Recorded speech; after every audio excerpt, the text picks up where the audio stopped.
Hey there, tonight we're uncovering the real history of Santa Claus, where an ancient bishop from Myra, not the fat guy from your local mall, sets the stage for a tale that's as surprising as it is merry. If these stories help you unwind, I'd love a quick like or subscribe, but only if they're genuinely working for you. I'm curious where in the world you're listening from, so drop your location and local time in the comments. It's amazing seeing our little community span the globe through these historical tales. Now make yourself cozy, maybe adjust your room temperature or get that cup of tea, and let's explore tonight's tale together.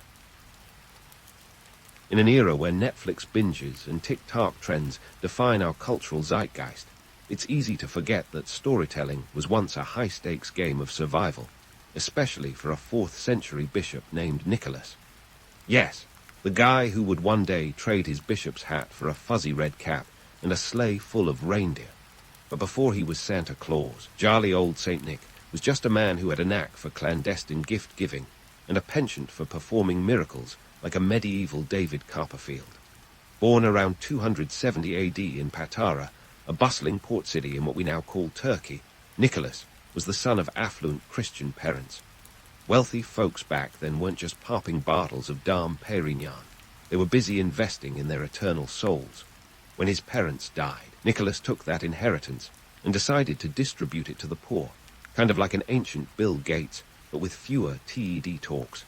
His most famous act of philanthropy involved tossing bags of gold into the homes of 3 impoverished sisters, ensuring they had enough dowry to avoid a life of, let's say, unwanted career choices. Nicholas became the Bishop of Myra, a title that didn't come with cushy benefits or a nice corner office. It was more akin to being the moral compass of a community that desperately needed some guidance, and maybe a few miracles to keep things interesting.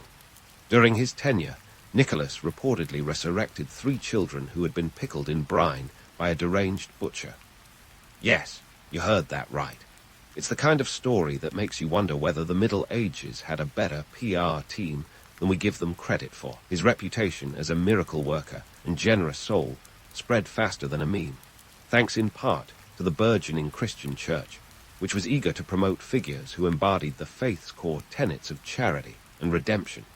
It helped that Nicholas's miracles were just the right mix of the fantastical and the believable, the sort of stories that would make even the most jaded medieval peasant stop and say, well, maybe there's something to this Christianity thing after all. But why did his legend endure when so many others faded into obscurity? The answer lies in the economic and religious contexts of the time. As Christianity gained a foothold, the church needed heroes, figures who were relatable yet divine, accessible yet inspirational. Nicholas fit the bill perfectly. The Roman Empire, teetering on the brink of collapse, was a hotbed of economic instability and religious flux. People craved stability and hope, and stories of Nicholas's charity provided a comforting narrative amid the chaos. Let's not forget the transformative power of storytelling, even in a pre-digital world. Word of mouth was the medieval Twitter, and Nicholas's tales spread across Europe like wildfire. By the Middle Ages, Nicholas had become one of the most popular saints in Christendom. His feast day, December 6th, was celebrated with fervor across the continent. In a world where literacy was a luxury and books were hand-copied treasures, stories were the primary means of conveying moral lessons and cultural values. Nicholas's legend was a meme that endured because it tapped into universal themes of generosity, redemption, and miraculous intervention. As his legend grew, so did the embellishments. By the time his story reached northern Europe, Nicholas had been transformed into a gift-giving elder who rewarded the good and punished the naughty. This was the kind of binary moral clarity that appealed to societies rife with uncertainty. It was also a convenient way for parents to ensure their kids behaved. Be good, or St. Nicholas will leave coal in your shoe. And there lies the genius of Nicholas's enduring appeal. His story is a testament to the power of narrative to transcend time and place, adapting to the needs and values of each era. From a 4th century bishop with a flair for anonymous philanthropy to a modern icon of holiday cheer, Nicholas's journey is a fascinating case study in how legends are born, evolve, and endure. So next time you see a mall Santa, remember that beneath the polyester beard and twinkling eyes lies a legacy that has been shaped by centuries of cultural and societal forces. Proof that history is nothing if not a story well told. But let's leave the polyester beards behind and sail across the North Sea to the Netherlands, where St. Nicholas was about to get a cultural makeover that would make even Hollywood jealous. Enter Sinterklaas, the Dutch iteration of our beloved saint, who traded in his bishop's mitre for a red mitre and swapped the Mediterranean sun for the foggy streets of Amsterdam. The Dutch didn't just adopt Nicholas, they gave him a whole new backstory, complete with his own special day, December 5th, the eve of St. Nicholas Day, when children placed shoes by the fireplace, hoping to find them filled with candies and small gifts by morning. Talk about an upgrade from a bag of gold tossed through a window. Sinterklaas was a bit of a rock star in the Netherlands, arriving each year on a steamboat from Spain, a detail that might leave you scratching your head. Why Spain? Well, it seems the Dutch liked the idea of their patron saint vacationing in the sunny climes of Iberia, a narrative that conveniently sidestepped any mention of Turkey. It's a bit like saying your favorite celebrity lives in a luxurious villa in Monaco rather than a modest house in Milwaukee. This tale had all the drama of a Netflix series, complete with a villainous sidekick, Zwart Piet, or Black Peter, whose problematic depiction has sparked more debates than a family Thanksgiving dinner. So, how did this Dutch Yuletide tradition make its way across the Atlantic?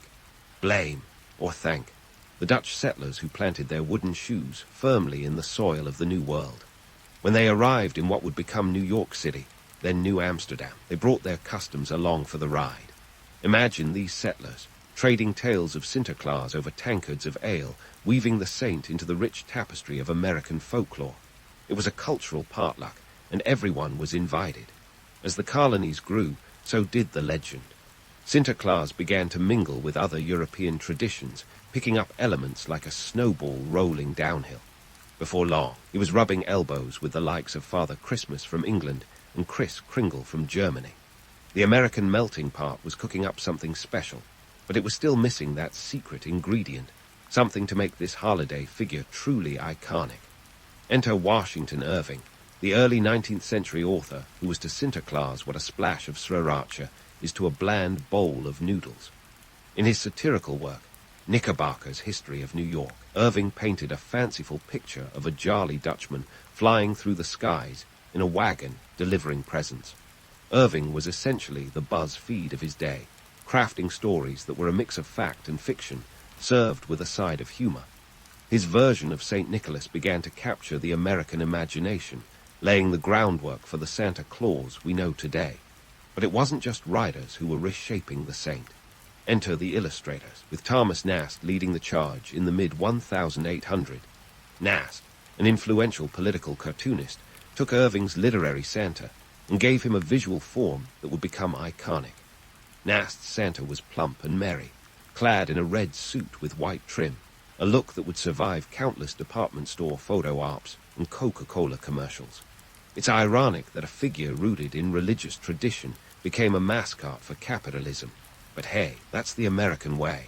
And let's not forget the economic factors at play here. By the late 19th century, the United States was riding the wave of the Industrial Revolution, and consumerism was becoming the new religion. Santa Claus became a symbol of this burgeoning consumer culture, a jolly figure who encouraged people to open their wallets and buy gifts. The irony of a saint known for giving away his wealth becoming a poster boy for holiday spending isn't lost on anyone with a modicum of cynicism. Of course, the commercialization of Santa Claus didn't happen overnight. It was a gradual process, shaped by economic forces and social changes. As America moved from an agrarian society to an industrial powerhouse, holidays became more about leisure and less about religious observance. Santa's image as a benevolent gift-bringer fit perfectly into this new paradigm, turning a once humble saint into a juggernaut of holiday marketing. But let's not get too jaded. There's something undeniably charming about how Santa Claus evolved, a testament to the power of storytelling and cultural adaptation. It's a story that's more about the journey than the destination, a reflection of the societies that have embraced and reshaped it. In a way, Santa Claus is a mirror, reflecting the values and priorities of each era. What started as a tale of charity and faith morphed into a celebration of nostalgia and festivity, with a dash of commercialism thrown in for good measure. As we continue to unwrap the layers of this holiday icon, it's clear that the story of Santa Claus is far from finished. So let's leave our jolly gift bringer in the capable hands of early American writers and illustrators for now. In the next part, we'll see how Santa continued to evolve, becoming a mainstay of American culture and an enduring symbol of holiday cheer. Stay tuned, because the story of Santa Claus is just getting started. As we continue our merry sleigh ride through history, we find ourselves in the bustling, smoke-filled streets of 19th century America, where Santa Claus was about to get a makeover that would make even the Kardashians jealous. You see, the Industrial Revolution wasn't just about steam engines and factories belching smoke like dragons on a nicotine binge. It was a period of monumental change that reshaped society in every conceivable way.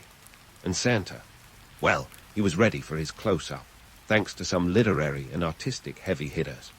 Enter Clement Clark Moore, a scholarly professor with the kind of name that sounds like he should be penning sonnets by candlelight. In 1823, Moore anonymously published what might be the most famous poem in the English language that doesn't involve a raven or a star-crossed lover.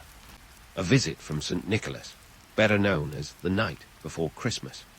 This poem was the literary equivalent of a viral TikTok video, except instead of just a fleeting dance craze, it cemented Santa Claus's image in the American psyche. Moore's Santa was a jolly old elf with a twinkle in his eye and a belly that shook like a bowl full of jelly. Essentially, the kind of guy who'd be the life of the party at your neighborhood potluck. Moore's poem was a game-changer, taking the disparate threads of Santa's evolving legend and weaving them into a coherent tapestry. This version of Santa lived in the North Pole, flew a sleigh pulled by 8 reindeer, and slid down chimneys to deliver gifts. It was a tale that combined the charm of childhood wonder with the logistical efficiency of a FedEx delivery route. Moore might have been riding for his own children, but he inadvertently created a cultural touchstone that would shape holiday traditions for generations. But the story doesn't stop with a poem. Oh no, this is America, land of opportunity, innovation, and rampant commercialization. Enter Thomas Nast, a political cartoonist whose pen was mightier than most swords of the era. Nast took Moore's poetic image and gave it a visual form that would become iconic. In the 1860, his illustrations for Harper's Weekly depicted Santa as a plump, bearded man in a red suit, complete with fur trim and a sack full of toys. Nast's Santa was a jovial chap who could be found checking his list not once, but twice, ensuring that the naughty and nice were duly noted. Nast's work was more than just a series of pretty pictures. It was a reflection of the burgeoning consumer culture of the time. As America transitioned from a predominantly agrarian society to an industrial powerhouse, holidays became less about religious observance and more about leisure and family gatherings. The image of Santa as a benevolent gift-bringer fit perfectly into this new paradigm, turning him into a symbol of holiday cheer and consumerism, a transformation that was as ironic as it was inevitable. And let's not forget the economic context that fueled this transformation. The late 19th century was a period of rapid urbanization and industrialization, with cities growing faster than a teenager on a growth spurt. People flocked to urban centers in search of jobs, leaving behind the rural traditions that had defined their lives for centuries. In this new world of factories and skyscrapers, nostalgia for simpler times became a powerful force, and Santa Claus was the perfect embodiment of that yearning, a jolly figure who promised joy and comfort amid the chaos of modern life. The commercialization of Santa Claus was both a product and a driver of this changing society. As department stores began to spring up like mushrooms after a rainstorm, Santa became a marketing juggernaut. Retailers realized that a visit from Santa could draw crowds like a rock concert, and soon he was making appearances in stores across the country. The first recorded department store, Santa, appeared in Boston in 1890, and it wasn't long before he was a fixture in stores nationwide. Parents lined up with their children for a chance to meet the man in red, and retailers reaped the benefits, watching their sales soar like a sleigh on Christmas Eve. The irony of a once religious figure becoming a staple of holiday consumerism, isn't lost on anyone with even a passing understanding of the history. But there's something undeniably charming about how Santa Claus evolved, a testament to the power of storytelling and cultural adaptation. It's a story that's more about the journey than the destination, a reflection of the societies that have embraced and reshaped it. In a way, Santa Claus is a mirror, reflecting the values and priorities of each era. What started as a tale of charity and faith morphed into a celebration of nostalgia and festivity, with a dash of commercialism thrown in for good measure. Yet, for all the commercialization and cynicism that surrounds the holiday season, there's an enduring appeal to Santa Claus that transcends the materialism. He represents the spirit of giving and the magic of childhood, ideals that resonate across cultures and generations. The fact that Santa can be both a symbol of consumerism and a figure of joy speaks to the complexity of human nature and our ability to hold seemingly contradictory beliefs. So, as we wrap up this chapter of Santa's story, we're left with a figure who is as much a product of literature and art as he is of economic forces and societal change. Santa Claus is a legend that has been shaped by centuries of cultural evolution, and his story is far from finished. In our next installment, we'll explore how Santa continued to evolve in the 20th century, becoming a global icon and an enduring symbol of holiday cheer. Stay tuned, because the story of Santa Claus is just getting started. So, with Santa primed for a global takeover, let's dive into the 20th century, where mass media became his sleigh, and globalization was the wind beneath his reindeer-powered wings. Imagine a time when radio waves and flickering black and white screens were the kings of entertainment, shaping public opinion faster than you can say, ho, ho, ho. This was Santa's moment to shine, and boy, did he ever. Enter Coca-Cola, the corporate juggernaut with a marketing budget that could rival the GDP of a small nation. In the 1930, Coke decided it needed a winter sales boost. Enter Haddon Sundblom, the artist who gave Santa Claus a makeover that would make even Hollywood stylists envious. Sundblom's Santa was a robust, rosy-cheeked fellow with a jolly demeanor and a love for Coke that bordered on brand loyalty. This wasn't just any Santa, this was the Santa. Thanks to Coke's aggressive marketing, his image was plastered on posters, billboards, and magazine ads across the United States, reaching millions. And here's the kicker. People started thinking Santa had always looked like that. Sundblom's illustrations were so influential that they retroactively shaped public perceptions of what Santa should be. This red-suited, cheerful Santa became the archetype, overshadowing earlier depictions of the saintly bishop in his ecclesiastical garb.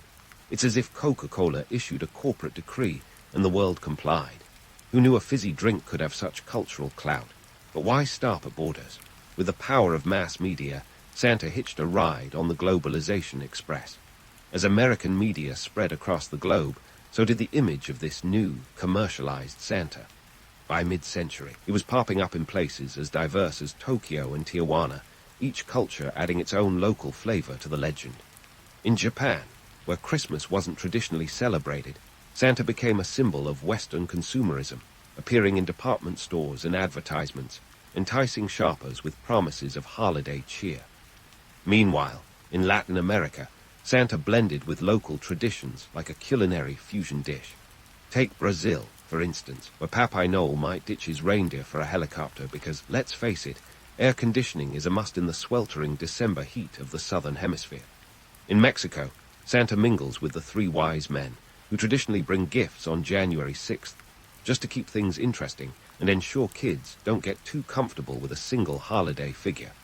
Then there's Russia, where Dead Moraz, or Father Frost, holds court.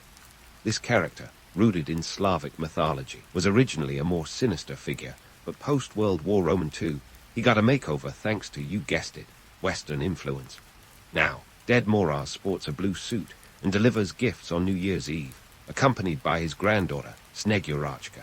It's a cultural mashup that demonstrates Santa's adaptability, a quality that makes him as resilient as a vintage Timex. Of course, not all cultures embraced Santa with open arms. In the Middle East, where Christmas isn't a major holiday, Santa's presence is minimal, often limited to expatriate communities and tourist hotspots. Yet even there, his image persists, a testament to the pervasive reach of Western media and the allure of a jolly gift-bringer. But why does Santa's image resonate so deeply across diverse cultures? At its core, his story taps into universal themes: generosity, joy, and the magic of childhood. He's a symbol of hope and wonder, a figure who promises happiness in a world that often feels anything but. Yet, beneath the twinkle of fairy lights and the scent of gingerbread lies the stark reality of globalization and cultural homogenization. As American culture spread, largely due to economic and political dominance, so did its icons. Santa became a symbol of this cultural export, a merry ambassador of capitalism draped in red and white. His image was a boon for marketers, a way to sell everything from toys to soft drinks to the idea of the American dream itself. It's a festive paradox, a figure rooted in altruism and charity becoming a poster child for consumerism. Yet, for all the commercial trappings, there's an enduring charm to Santa's story. He embodies the spirit of giving and the joy of anticipation, ideals that resonate no matter where you hang your stocking. Sure, he's a product of mass media and corporate branding, but he's also a reflection of our shared humanity, a reminder that, beneath the tinsel and marketing glitz, there's still magic to be found. So, as we wrap up this leg of Santa's journey, it's clear that his story is far from over. As we move into the next chapter, we'll explore how Santa continued to evolve through the late 20th century and beyond, becoming a symbol of holiday cheer and a beacon of cultural exchange. Stay tuned, because, like any good tale, Santa's story has more twists and turns than a reindeer on a sugar rush. As Santa's story meanders into the late 20th century, we find ourselves in the era of disco balls and dial-up modems, where Santa Claus morphed from a mere holiday figure into a cultural ambassador with a passport full of global stamps. Television became his new sleigh, beaming his jolly visage into millions of homes worldwide, while malls transformed into his seasonal bases of operations, complete with fake snow and lines longer than a Russian-bred queue. But as the world spun into the digital age, Santa, ever the adaptable icon, wasn't about to be left behind. The commercialization of Santa hit its stride, driven by the relentless engine of capitalism. By 1994, Americans were spending $435 billion on Christmas-related purchases, and Santa was the shiny bow on top of this consumerist package. Yet, as credit cards swiped and cash registers rang, a growing chorus of voices began questioning the holiday's drift from its roots. Was Santa Claus a symbol of selfless giving, or just a jolly pitchman for rampant consumerism? The debate raged like a Christmas dinner argument over politics. Meanwhile, Santa's role as a cultural touchstone evolved in tandem with society's shifting values. As the world became more interconnected, he served as a bridge between cultures, a unifying figure in an increasingly fragmented world. In places like China, where Christmas isn't a traditional holiday, Santa became a symbol of Western modernity, his image synonymous with festive cheer and economic opportunity. By 2010, Christmas in China generated $8 billion in retail sales, with Santa at the helm of the Yuletide fleet. Yet, the question of authenticity loomed large. In a world that prizes authenticity, could Santa, an amalgamation of myth, marketing, and merriment, remain relevant? Critics argued that the Santa myth glossed over the complexities of modern life, offering a sanitized version of reality that didn't account for economic disparities or cultural differences. But therein lay Santa's magic, his ability to symbolize hope and joy, even when the world felt more chaotic than a Black Friday sale. Santa's evolution also mirrored societal changes, especially around issues of diversity and inclusion.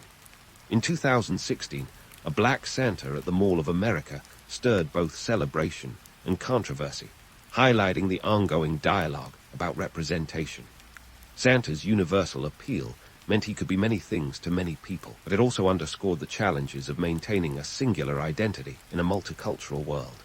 The jolly old elf became a canvas onto which societies projected their hopes, dreams, and yes, even their prejudices. In the digital age, Santa's adaptability faced a new test: the internet. With the click of a mouse, Santa went viral, his image shared and reshaped by users across the globe. From memes to e-cards, he became a digital deity, his story retold in pixels and hashtags.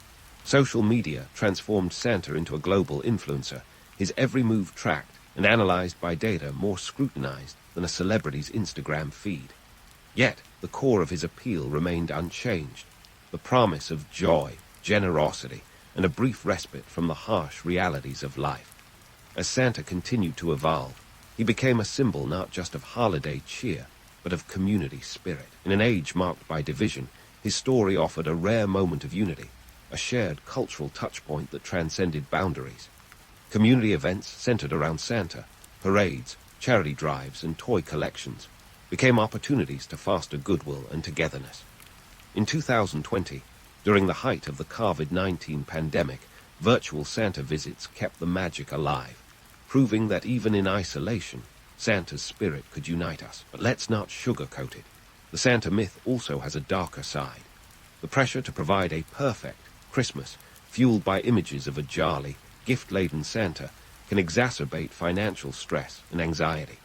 For all the joy he brings, Santa is a reminder of the disparities that exist in society, a symbol of both the best and worst of our collective aspirations. Yet, his enduring appeal lies in his ability to bring out the better angels of our nature, encouraging generosity and kindness in a world that often feels anything but. So, as we wrap up this merry tale, what can we take away from Santa's centuries-long journey? At its core, his story is a testament to the power of myth and tradition to shape our world, a reminder that legends can both unite and divide, inspire and challenge. Santa Claus is more than just a seasonal icon. He's a reflection of our values, a mirror that shows us who we are and who we aspire to be. In a world that changes faster than you can say, Rudolph, Santa's story endures, reminding us of the simple joys of giving and the magic of belief.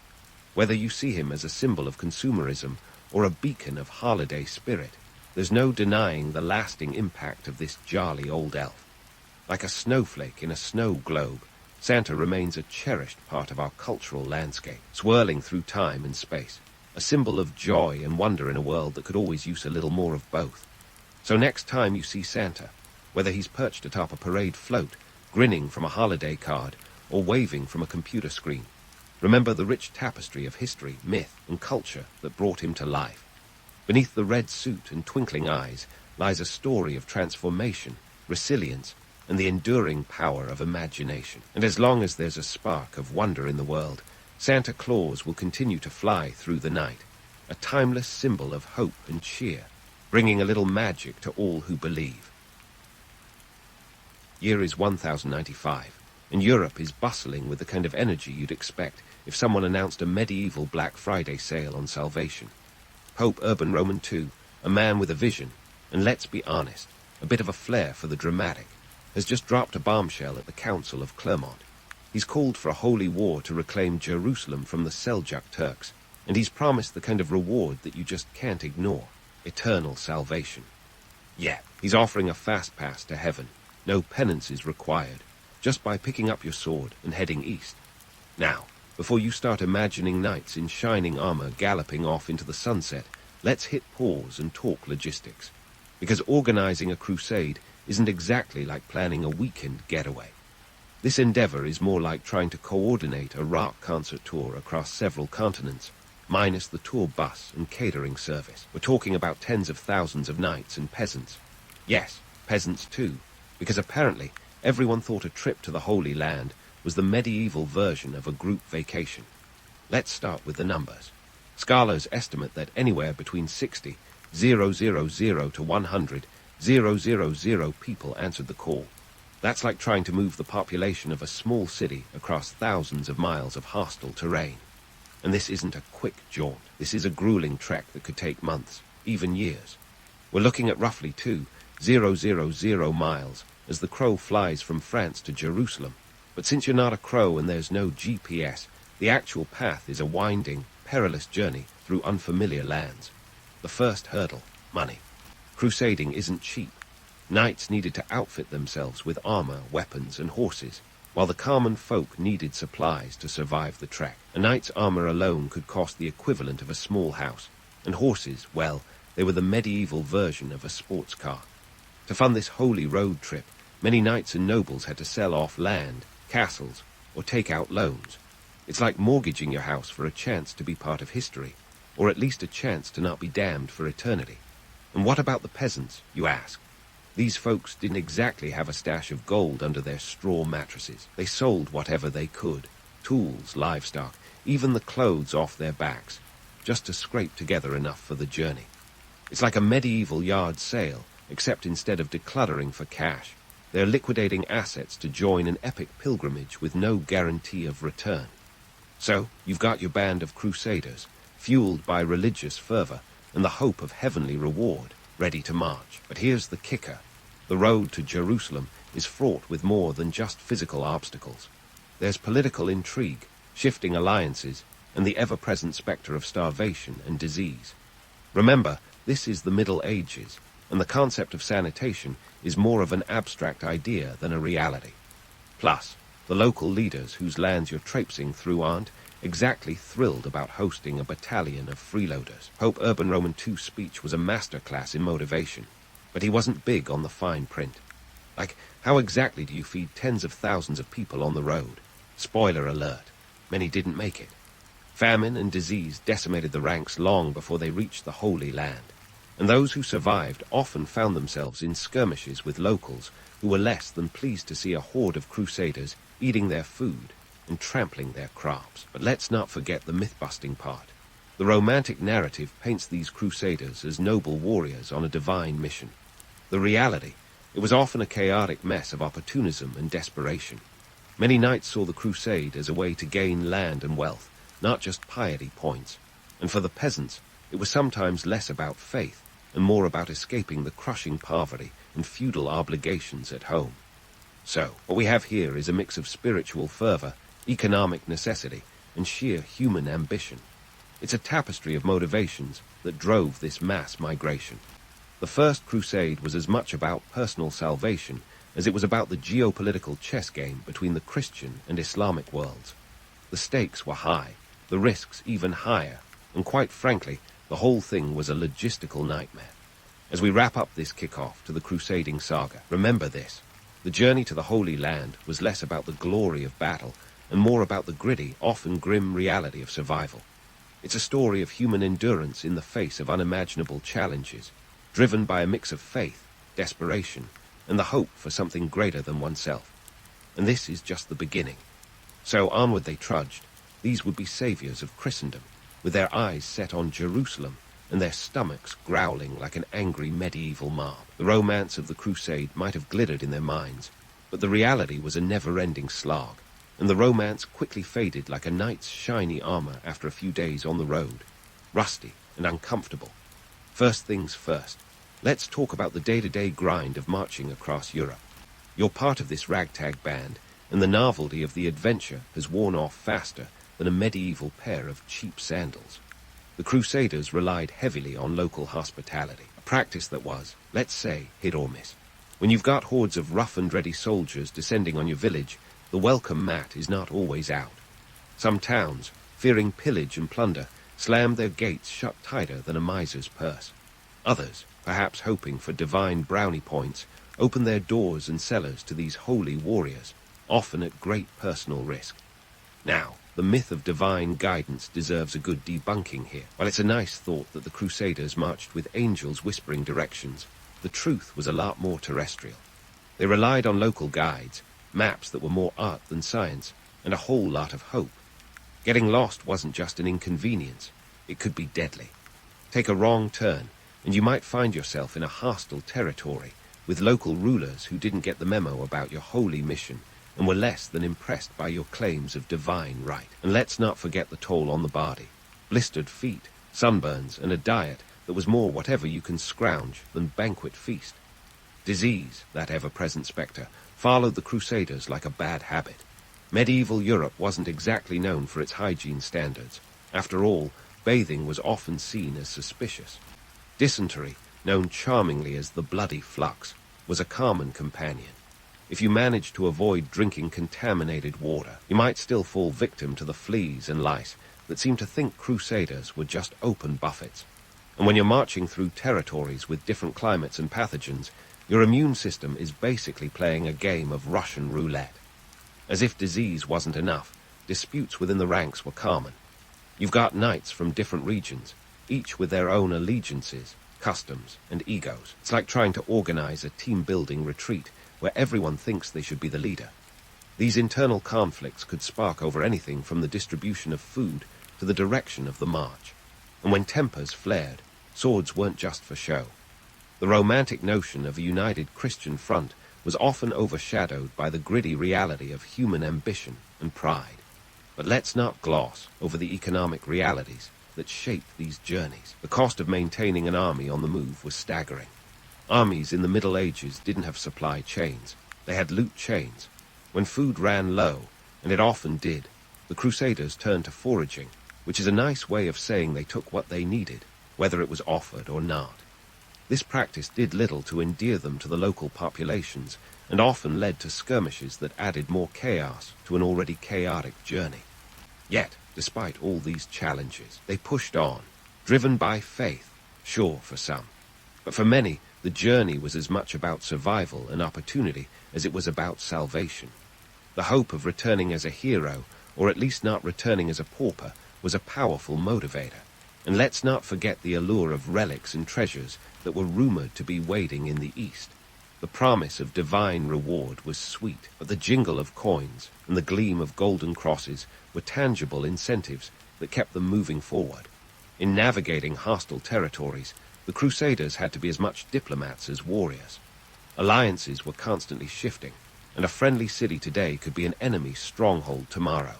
This meant that the leaders of the crusade had to negotiate, bribe, or threaten their way through Europe. The political landscape was a minefield, and one false move could spell disaster for the entire crusade. Despite the religious veneer, the crusade was very much a political enterprise, and success often depended on the ability to read the room or the battlefield correctly. The physical toll of the journey was immense. Imagine marching for months on end, with little rest and less certainty. Every step brought you closer to your goal, but also closer to exhaustion. The average knight, weighed down by armor and weapons, might have found his faith sorely tested after a few weeks of relentless marching. As for the peasants, they had it even tougher. Without the protection of armor or the status of nobility, they were often the first to succumb to the hardships of the road. The myth that the Crusaders were a homogeneous group united in purpose and spirit doesn't hold up under scrutiny. The reality was a melting pot of ambitions, fears, and necessities. Human nature, with all its complexities, was on full display. Some were driven by genuine piety, others by adventure, and many more by the hope of a better life. The journey across Europe was as much about the internal battles waged within each crusader as it was about the physical march towards Jerusalem. So there you have it, a snapshot of the grueling march across Europe, a journey that tested the limits of human endurance and highlighted the messy, often contradictory nature of the crusade itself. As we continue to follow these crusaders, remember that the road ahead is littered with more challenges and surprises. The journey is far from over, and the real test of their resolve is yet to come. Stay tuned, because the best, or worst, depending on how you look at it, is still to unfold. And as they pressed onward, their eyes set on the Holy Land, the Crusaders faced a new kind of battlefield, one that didn't just involve swords and shields, but also negotiation and adaptation. You see, as they approached the Byzantine Empire, they had to switch gears from brute force to strategic diplomacy. The Byzantine Empire, a Christian stronghold in its own right, was less than thrilled about this ragtag band of Westerners traipsing through their territory. Emperor Alexios, Ikomnenos, played the part of the weary host, not exactly rolling out the red carpet, but also not slamming the door in their faces. He knew that cooperation with these heavily armed guests could be a double-edged sword, emphasis on the sword. The Crusaders needed Byzantine support, and Alexios needed to channel their martial enthusiasm away from his lands. The compromise, a bit of quid pro quo wrapped in a nice diplomatic bow. Alexios was no fool. He managed to extract oaths of loyalty from many Crusader leaders, promising to return any reconquered lands to Byzantine control. It was like asking your houseguest to promise they'll leave the silverware when they finally pack up and go. This alliance was crucial because the Byzantines not only provided crucial supplies and guides, but also offered military expertise in dealing with the Seljuk Turks, who, spoiler alert, were not exactly thrilled about the forthcoming reunion with the Crusaders. Now, let's talk tactics. The Crusaders, primarily made up of Western knights, used to charging headlong into battle with all the subtlety of a bull in a china shop, had to adapt to a different style of warfare. The Middle Eastern theatre required a bit more finesse, a bit more patience. The Seljuk Turks were masters of hit-and-run tactics, using mounted archers to harass and wear down their opponents. Picture a medieval game of whack-a-mole where the moles are armed and on horseback. The Crusaders, with their heavy armor and swords, had to learn to respond to these tactics, often under the harsh sun of the Anatolian plateau, a far cry from the temperate climates of Western Europe. The heat wasn't just an inconvenience, it was a game changer. Imagine wearing a suit of armor in a sauna while someone tries to shoot arrows at you. The Crusaders had to adapt not just their battle tactics, but also their entire approach to survival. Water sources became more valuable than gold, and dehydration was as much an enemy as any human foe. The sweltering climate demanded lighter armor, quicker movements, and a willingness to embrace local strategies. It was a crash course in desert warfare, with no time for a syllabus. Cultural exchanges, too, were inevitable. The Crusaders, often viewing themselves as the pinnacle of Christian civilization, encountered a world that was both foreign and fascinating. The Byzantine Empire was already a melting pot of cultures, and moving further east only intensified this diversity. Spices, textiles, and architectural wonders were as much a part of the landscape as the battlegrounds. For many Crusaders, this was their first taste of the exotic East, and it left an indelible mark. But let's not sugarcoat it. Misunderstandings were rife. Language barriers, cultural differences, and religious tensions made for a volatile mix. Many Westerners viewed the Eastern Christians with suspicion, unable to comprehend their customs and practices, which seemed foreign even though they shared the same faith. It was a reminder that the label of Christian wasn't as monolithic as they might have hoped. And then there were the Muslims. To many Crusaders, conditioned by tales of infidels and heathens, the Islamic world was an enigma wrapped in an enigma. Yet reality was more nuanced. Yes, they were adversaries, but they were also traders, scholars, and leaders of sophisticated societies. The romanticized notion of a simplistic battle between good and evil was shattered as the Crusaders encountered the complexities of the Islamic world, a world that was as advanced, if not more so, than their own. This wasn't just a clash of swords, it was a collision of civilizations, and for those willing to look beyond the battlefield, it was an opportunity to learn and adapt. Strategically, the Crusaders had to be more than just warriors. They had to be diplomats, navigating alliances with local leaders who had their own agendas. The success of the First Crusade wasn't just about who had the biggest army or the sharpest swords. It was about who could play the political game with the skill of a seasoned chess master.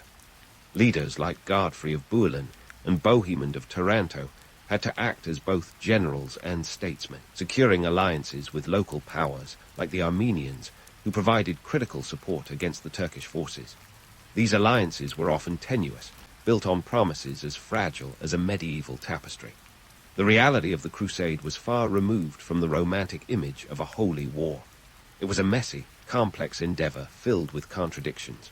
The Crusaders were as much pilgrims as they were conquerors, driven by faith, yes, but also by ambition and necessity. As they marched deeper into the Middle East, their journey became less about reclaiming holy sites and more about survival in a world they barely understood.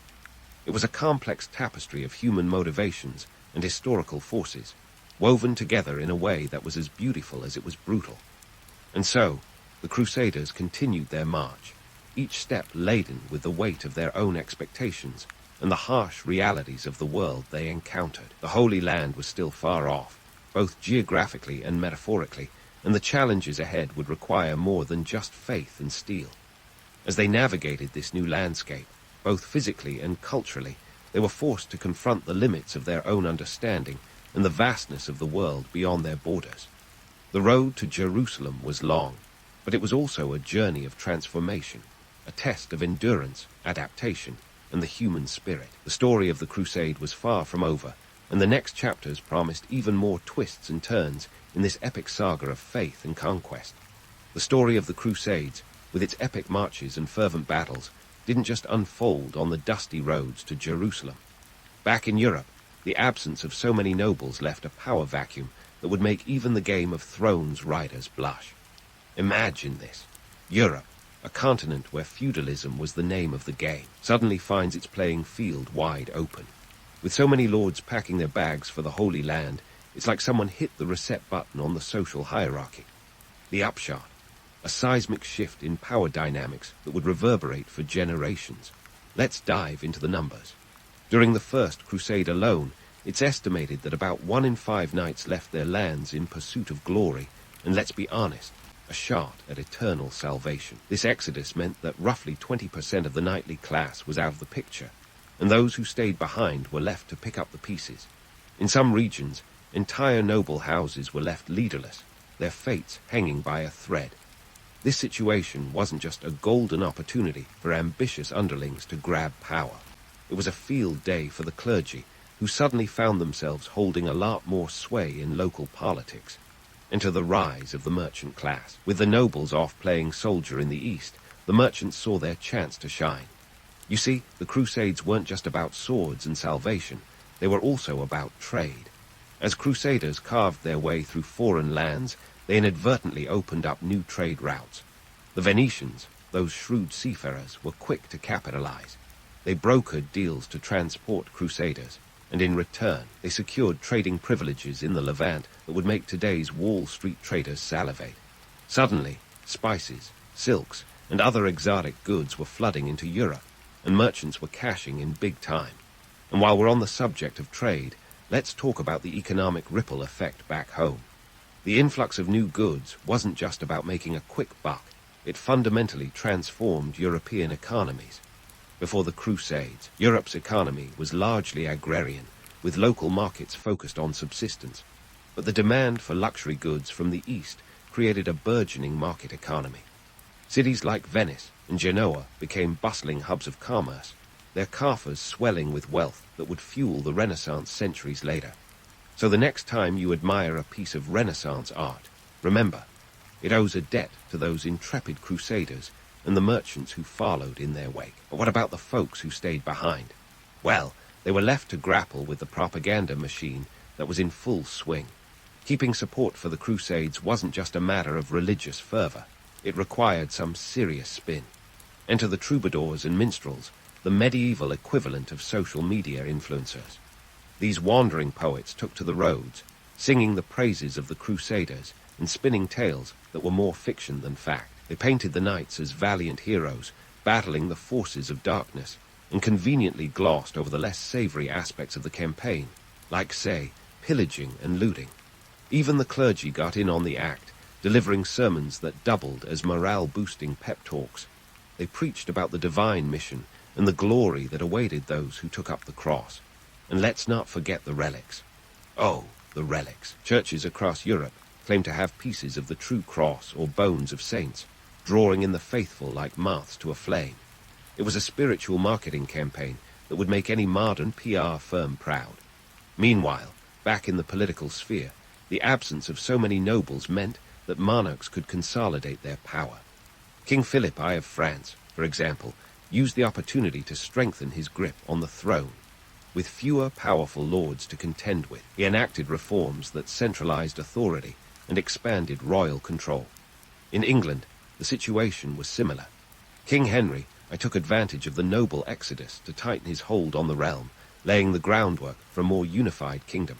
But let's not get too misty-eyed about this period of consolidation. The reality was that the shift in power also led to increased taxation and exploitation. Monarchs needed cash to support their newfound authority. And guess who footed the bill? That's right, the peasants. They were squeezed for every penny, their taxes funding the ambitions of their absentee overlords. So while the Crusades might have opened new doors for some, they slammed shut opportunities for others. And here's a juicy tidbit to chew on. The absence of nobles also gave rise to a new type of leader, the mercenary captain. With so many knights away, local lords turned to hired swords to maintain order. These mercenaries, often veterans of the Crusades themselves, became power players in their own right. They were like medieval CEOs, selling their services to the highest bidder and amassing fortunes that rivaled those of the nobility. It's a classic case of supply and demand, with a side of swordplay. Yet, amidst the economic upheaval and political maneuvering, the romantic allure of the crusade persisted. The idea of a holy war had a seductive power that transcended the harsh realities. It was a narrative of good versus evil, of eternal glory and divine favor, a story that resonated deeply with the medieval psyche. And for the Crusaders still slogging their way across the Holy Land, that myth was a lifeline, a beacon guiding them through the chaos of battle and the uncertainty of survival. So as the Crusades dragged on, their impact rippled across Europe, reshaping economies, shifting power, and sparking cultural exchanges that would echo through the ages. The road to Jerusalem was littered with more than just the bones of fallen soldiers. It was paved with the hopes, dreams, and ambitions of a continent in flux. And while the Crusaders themselves may have been far from home, the consequences of their journey were felt in every corner of Europe. But remember, this saga is far from over. The Crusades were a long, drawn-out affair, with twists and turns that would challenge even the most seasoned strategists. So stay tuned as we continue to unravel the intricate tapestry of this medieval epic, where faith, power, and human ambition collide in a story that's as fascinating as it is complex. The journey is just beginning, and the next chapter promises to be just as riveting as the last. As the saga of the Crusades trudged on, the ripples of this epic adventure were felt far and wide, weaving a legacy that intertwined myth and reality in a tapestry as complex as a medieval map. Let's dive into the immediate aftermath first, peeling back the layers to see how these holy wars reshaped both Europe and the Middle East. In terms of immediate impact, the Crusades were like a medieval roller coaster ride that no one could get off.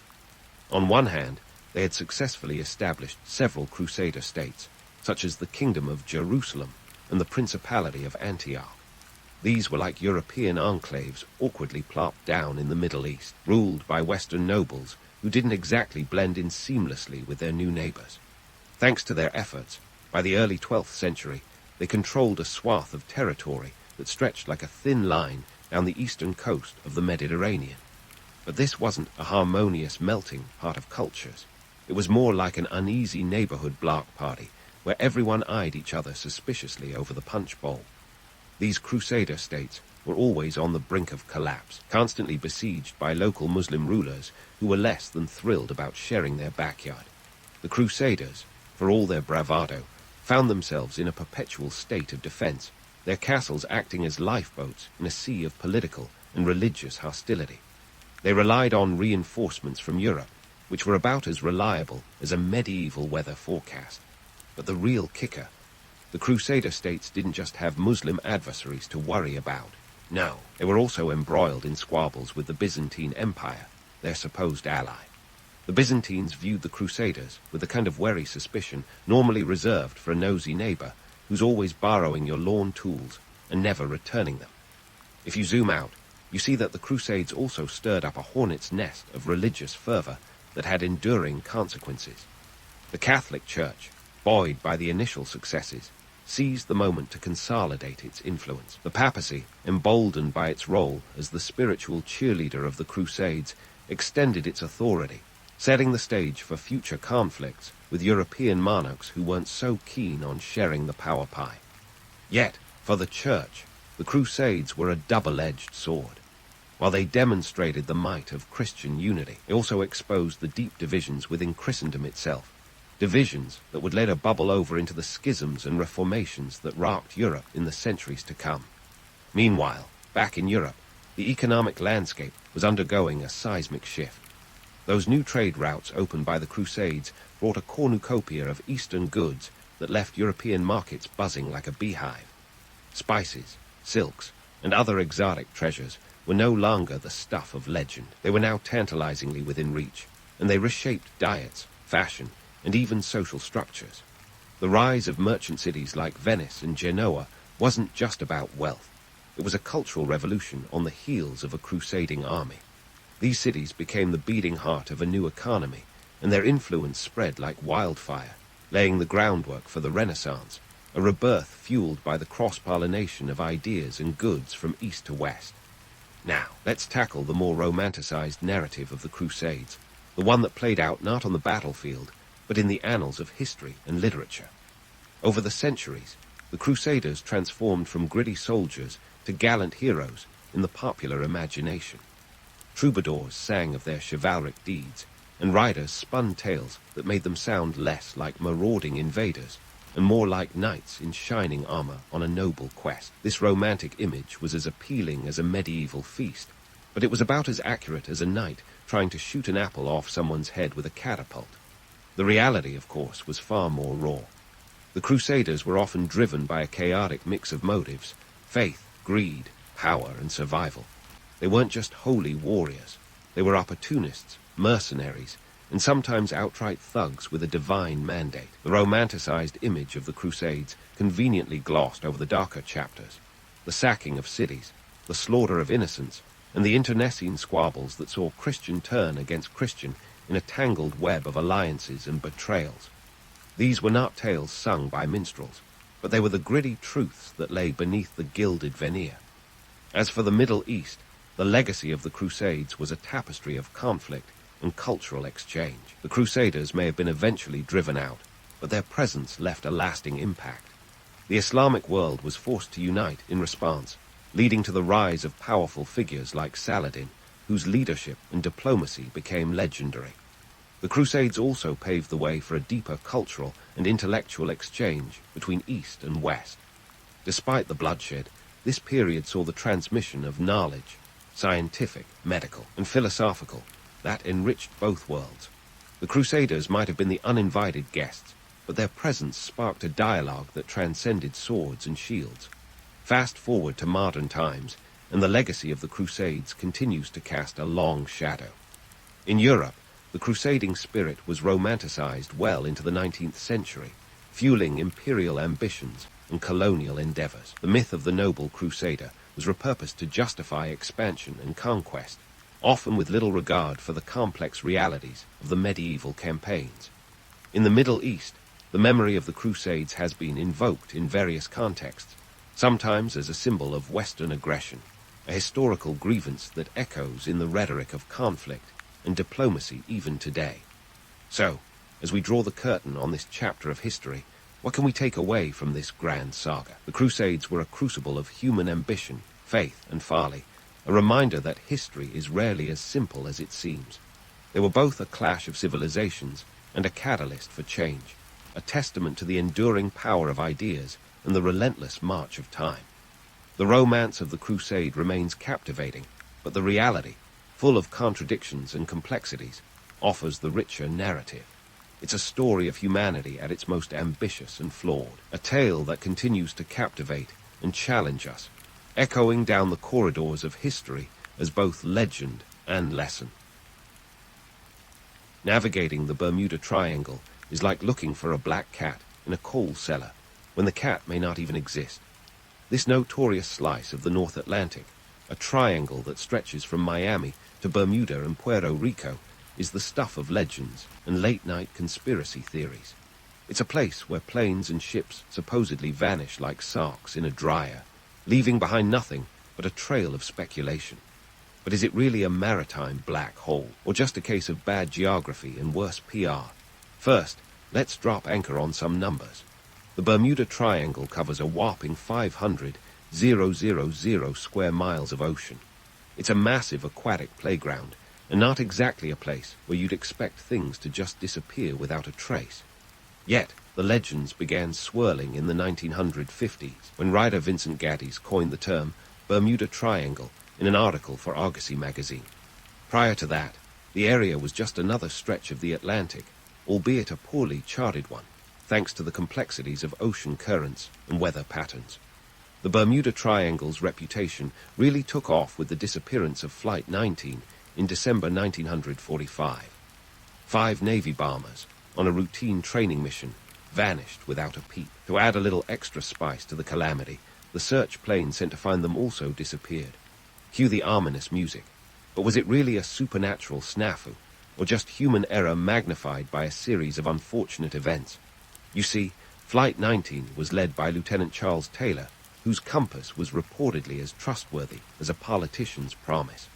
The flight path was supposed to be a simple triangular loop, not a Bermuda one, but when compasses started acting up, it became more of a zigzag of doom. Taylor, convinced they were flying over the Florida Keys, directed the planes further into the Atlantic, a decision that led to their mysterious disappearance. The aftermath, a rescue mission that ended in an explosion, literally adding fuel to the fire of the Bermuda Triangle mythos. Yet, experts point fingers at navigational errors and stormy weather, rather than a mystical vortex. And what about those compasses spinning like a DJ at a rave? Turns out, the Bermuda Triangle is one of the few places on Earth where true north and magnetic north perfectly align, causing compasses to go a bit haywire if you're not careful. This fact alone explains a lot of the supposed unexplained disappearances. But hey, a good story always needs a villain, right? The Triangle's reputation for swallowing ships, too, has been bolstered by tales like the Mary Celeste. Although she was found adrift near the Azores, far from our Triangle of Terror, the idea of a ghost ship just adds to the eerie allure. In truth, the Mary Celeste was probably abandoned due to a miscalculated water level that freaked out the crew. But who wants to hear about miscalculations when you can have phantom ships and sea monsters? Of course, the Bermuda Triangle isn't without its natural quirks. The Gulf Stream, a powerful ocean current, can sweep away any evidence of wreckage faster than a magician pulling a rabbit from a hat. And the weather, let's just say it's about as predictable as a cat on catnip. Sudden storms and rogue waves make the area treacherous, and it's not surprising that inexperienced sailors might find themselves in over their heads. For those who prefer their mysteries served with a side of science, methane hydrates might be the ticket. These are ice-like structures under the sea floor that, when disturbed, can release gas bubbles, reducing the water's density. Imagine a ship suddenly losing buoyancy, sinking faster than the Titanic on speed run mode. It's a neat theory, but one that doesn't hold up to scientific scrutiny. Methane burps might explain a ship or two, but not the aerial disappearances. In the end, while the Bermuda Triangle makes for a great campfire tale, the numbers don't lie. Lloyd's of London, the granddaddy of maritime insurance, doesn't charge extra for ships to cross these waters. The U.S. Coast Guard, too, dismisses the area as no more dangerous than any other part of the ocean. In essence, the Bermuda Triangle may be more about the power of storytelling than any sinister ship-swallowing force. So, what's the takeaway here? Well, the Bermuda Triangle is less about supernatural phenomena and more about human error, tricky navigation, and a dash of bad luck. It's a classic case of how a few good yarns can inflate reality into legend, and how we, as curious creatures, love a good mystery, especially when it involves the high seas and a hint of danger.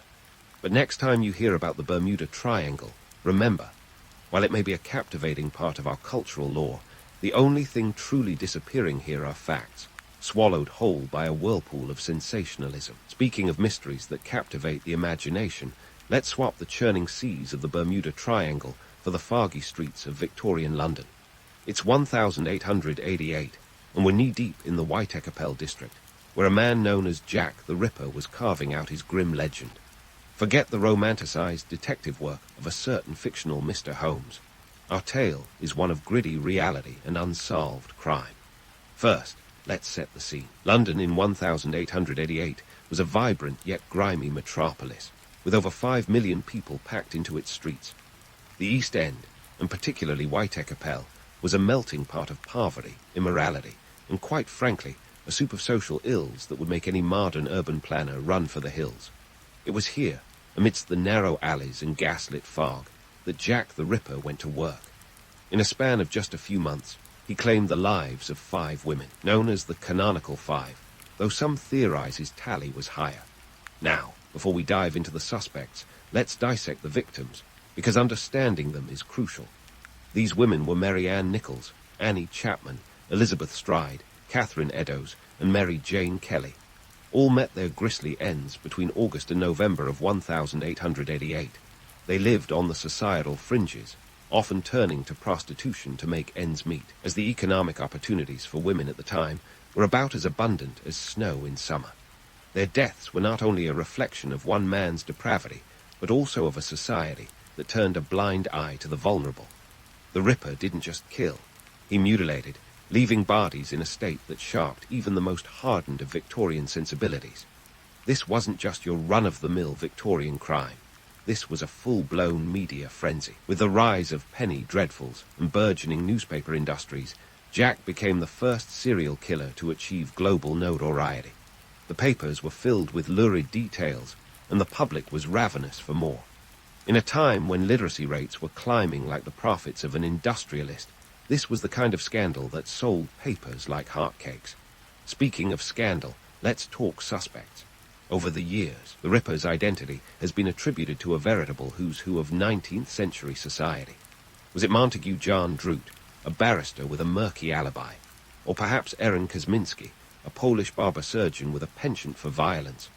Then there's Prince Albert Victor, the Duke of Clarence, because why not throw a royal into the mix? The truth is, while the suspect list reads like a Victorian version of Clue, hard evidence is as elusive as ever. Take Montague John Droot. His apparent suicide in December 1888, shortly after the last murder, seemed suspiciously well-timed.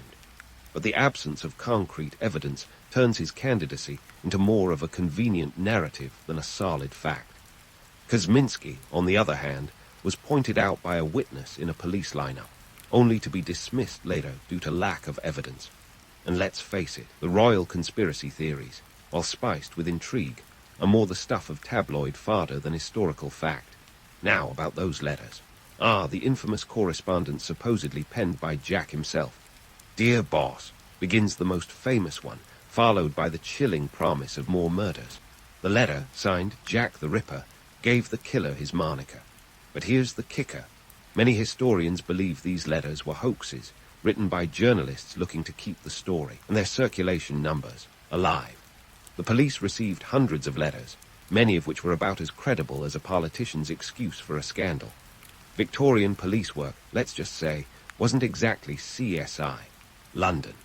The Metropolitan Police, under the command of Commissioner Sir Charles Warren, struggled with limited resources and a public trust level that hovered somewhere between skeptical and non-existent. Add to this the lack of forensic science. Fingerprints wouldn't be used in investigations for another decade, and you have a recipe for frustration and failure. Economic context, you ask. The East End was a ticking time bomb of social unrest. The disparity between the haves and the have-nots was stark, with the poor living in squalor while the rich enjoyed their opulent dinners and parlors. This chasm fueled a climate of fear and suspicion, with many believing that the Ripper was a manifestation of societal ills, an embodiment of the anxieties of a quickly modernizing world. The Ripper murders also stoked xenophobic flames. The influx of Jewish immigrants into White-Capelle led to rampant anti-Semitism, with many fingers pointed at the foreign outsider as the culprit. It was a convenient scapegoat for a society eager to pin its darkest fears on the other, rather than face the uncomfortable truths within. So, what's the big picture here? The identity of Jack, the Ripper, remains one of history's most tantalizing mysteries, a puzzle missing its key pieces.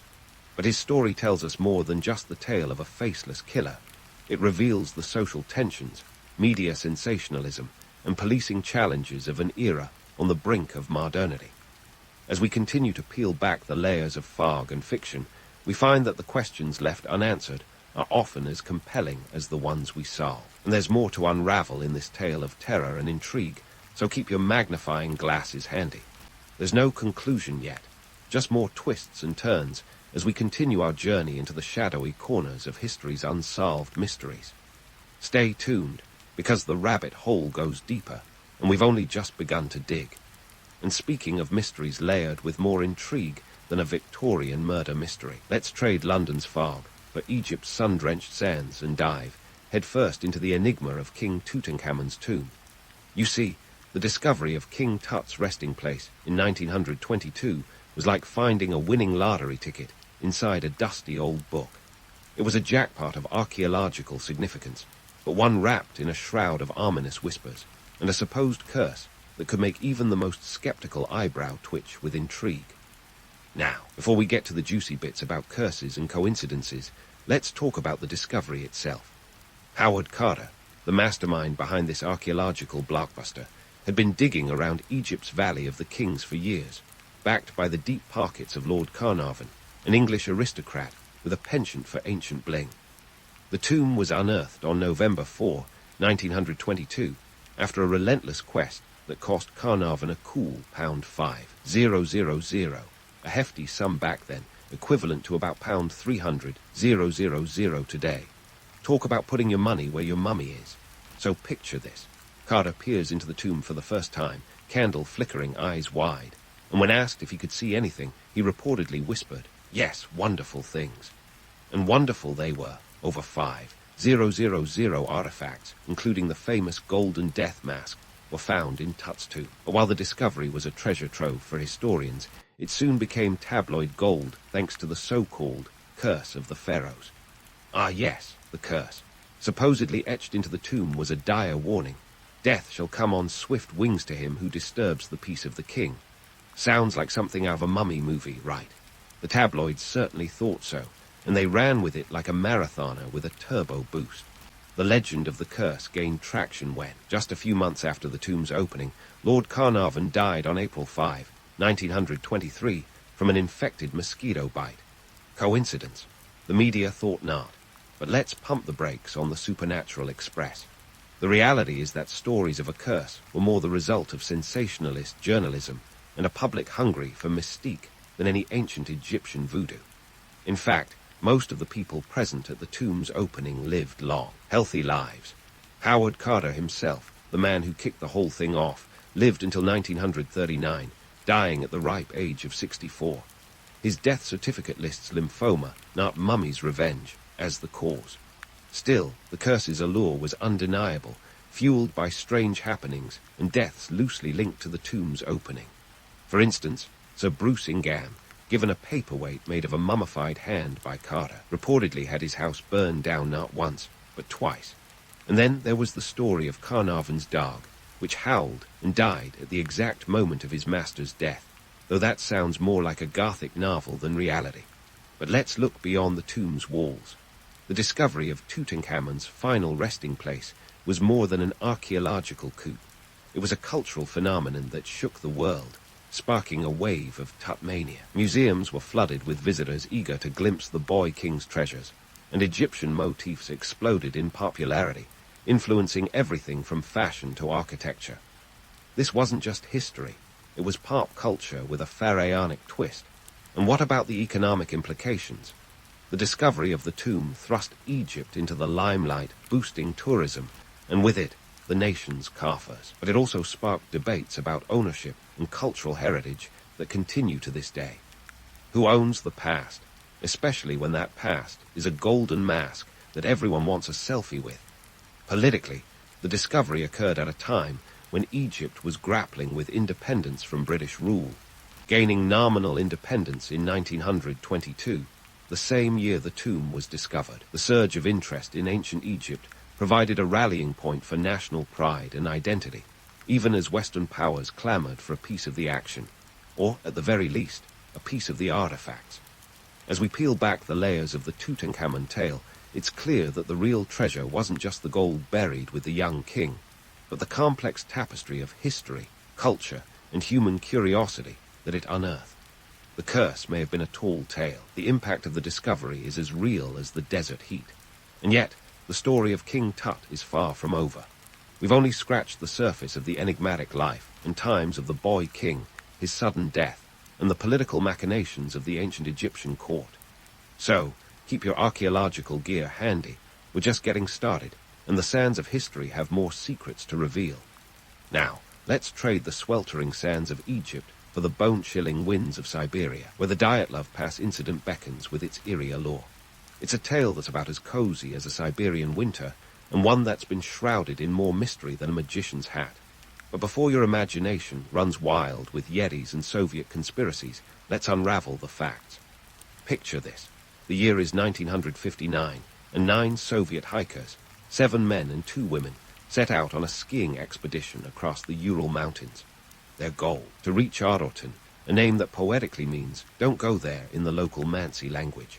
Setting off from the town of Ivdel on January 27th, they were led by Igor Dyatlov, a 23-year-old engineering student.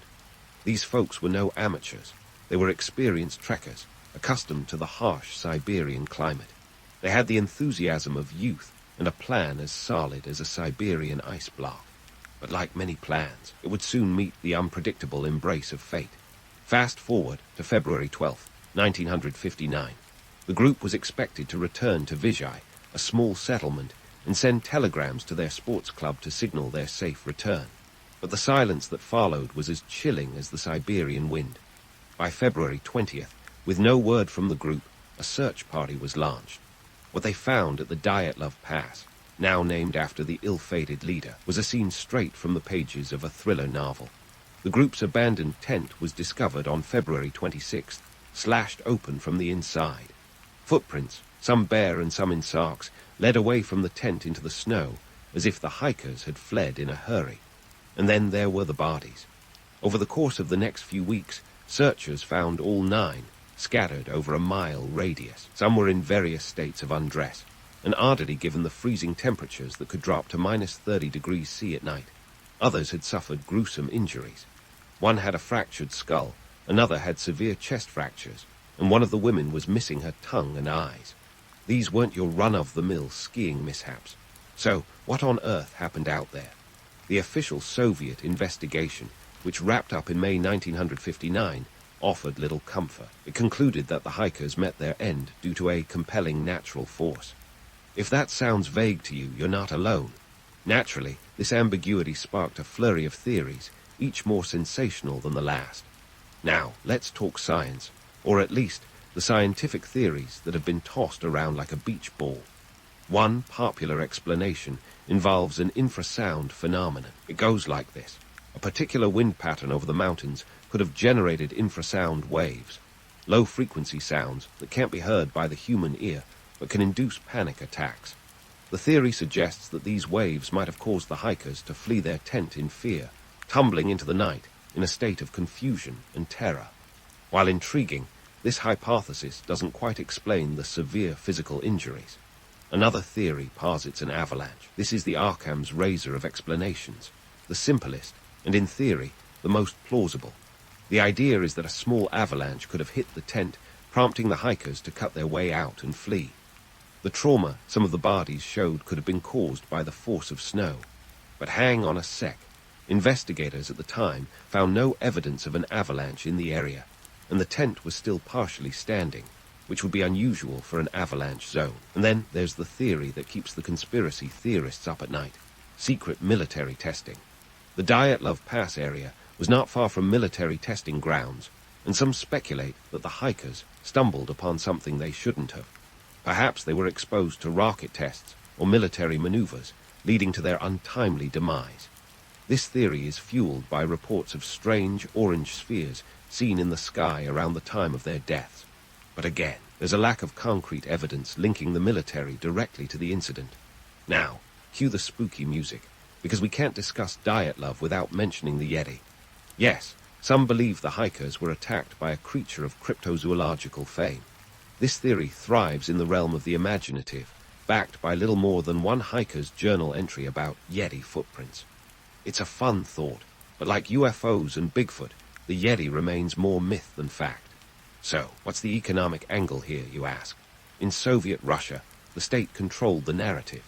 The Dyatlov incident was a public relations nightmare, potentially exposing flaws in Soviet safety protocols or military operations. Sweeping it under the metaphorical rug was in the state's interest. The official investigation was closed with minimal fanfare, and the files were classified until the 1990. The lack of transparency only fueled speculation, making the mystery all the more tantalizing. Socially, the Dyatlov Pass incident became a symbol of the unknown perils of the Soviet wilderness, a reminder of nature's dominance over human ambition.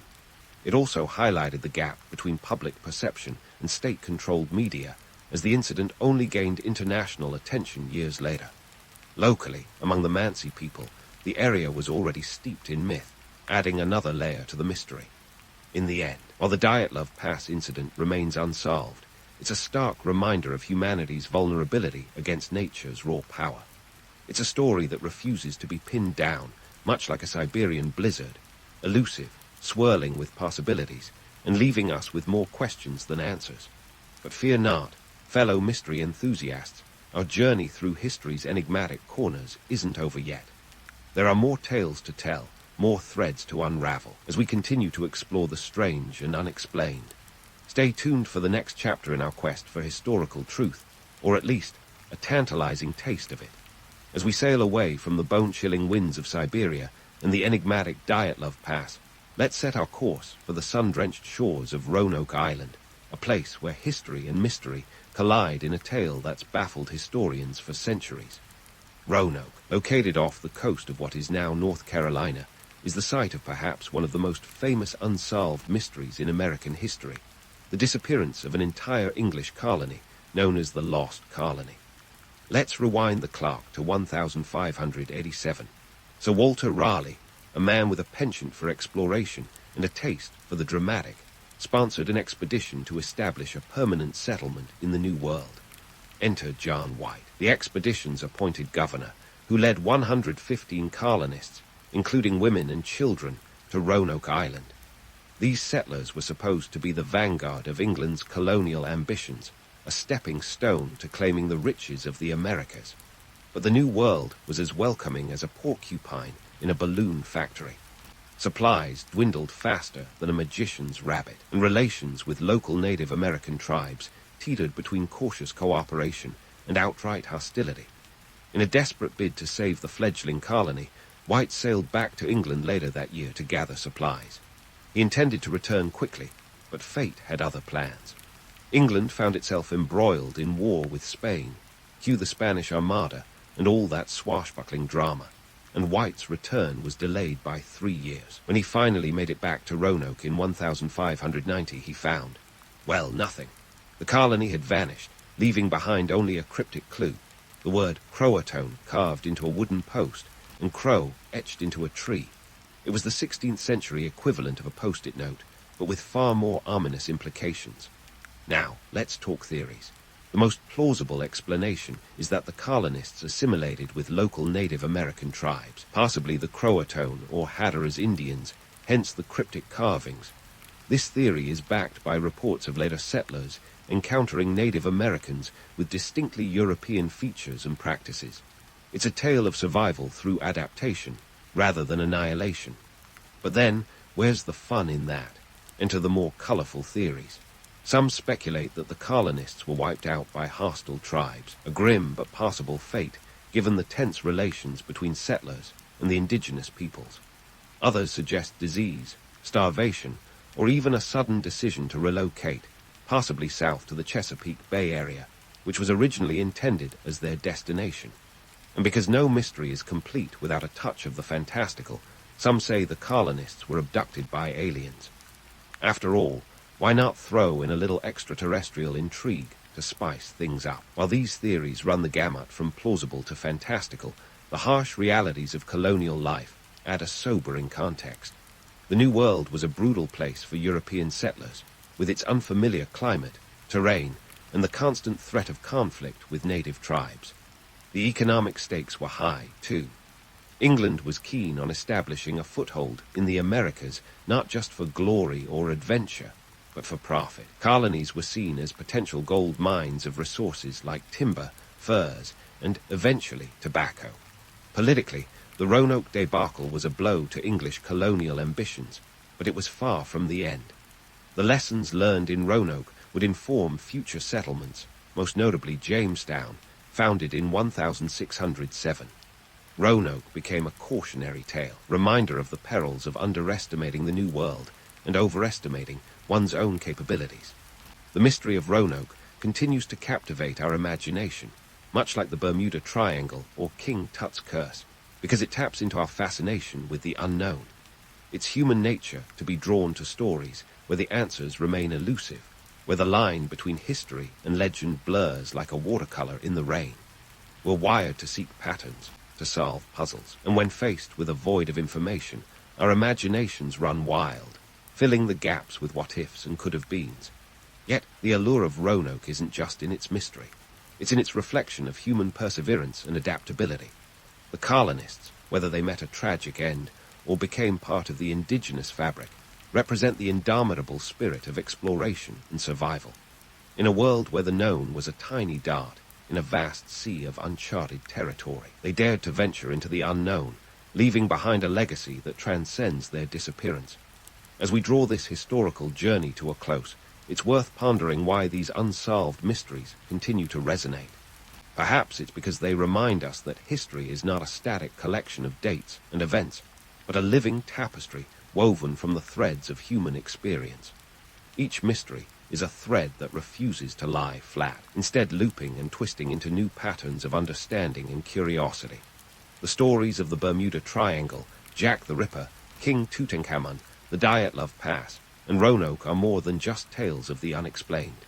They're windows into the past, reflecting the fears, hopes, and dreams of those who lived through them. They remind us that history is a human endeavor, full of triumphs and tragedies, certainties and enigmas. So, as the dust settles on these mysteries, let's embrace the questions that remain unanswered. For in those questions lies the essence of our shared human journey, a journey of exploration, discovery, and the endless pursuit of knowledge. Because, in the end, isn't it the mysteries that make the stories worth telling? In the bustling streets of Rome, circa 509 BC, where toga-clad men strutted with the confidence of Caesar himself, women were the unsung heroes, quietly weaving the fabric of society, literally and figuratively. But let's not kid ourselves. Their empowerment didn't exactly come with a seat in the Senate. Instead, they were handed a loom and the delightful task of managing domestic affairs, all under the watchful eye of the paterfamilias, the undisputed head honcho of the Roman household. Now, the paterfamilias wasn't just any old family man. He was more like the Godfather, minus the Sicilian accent and the penchant for horse heads. His word was law, and when it came to women, this meant their legal status was as shaky as a Roman chariot on a cobblestone road. Women were classed as perpetual minors, meaning they always needed a male guardian, be it father, husband, or even son. If it came to that, it was like living in a never-ending episode of Who's the Boss?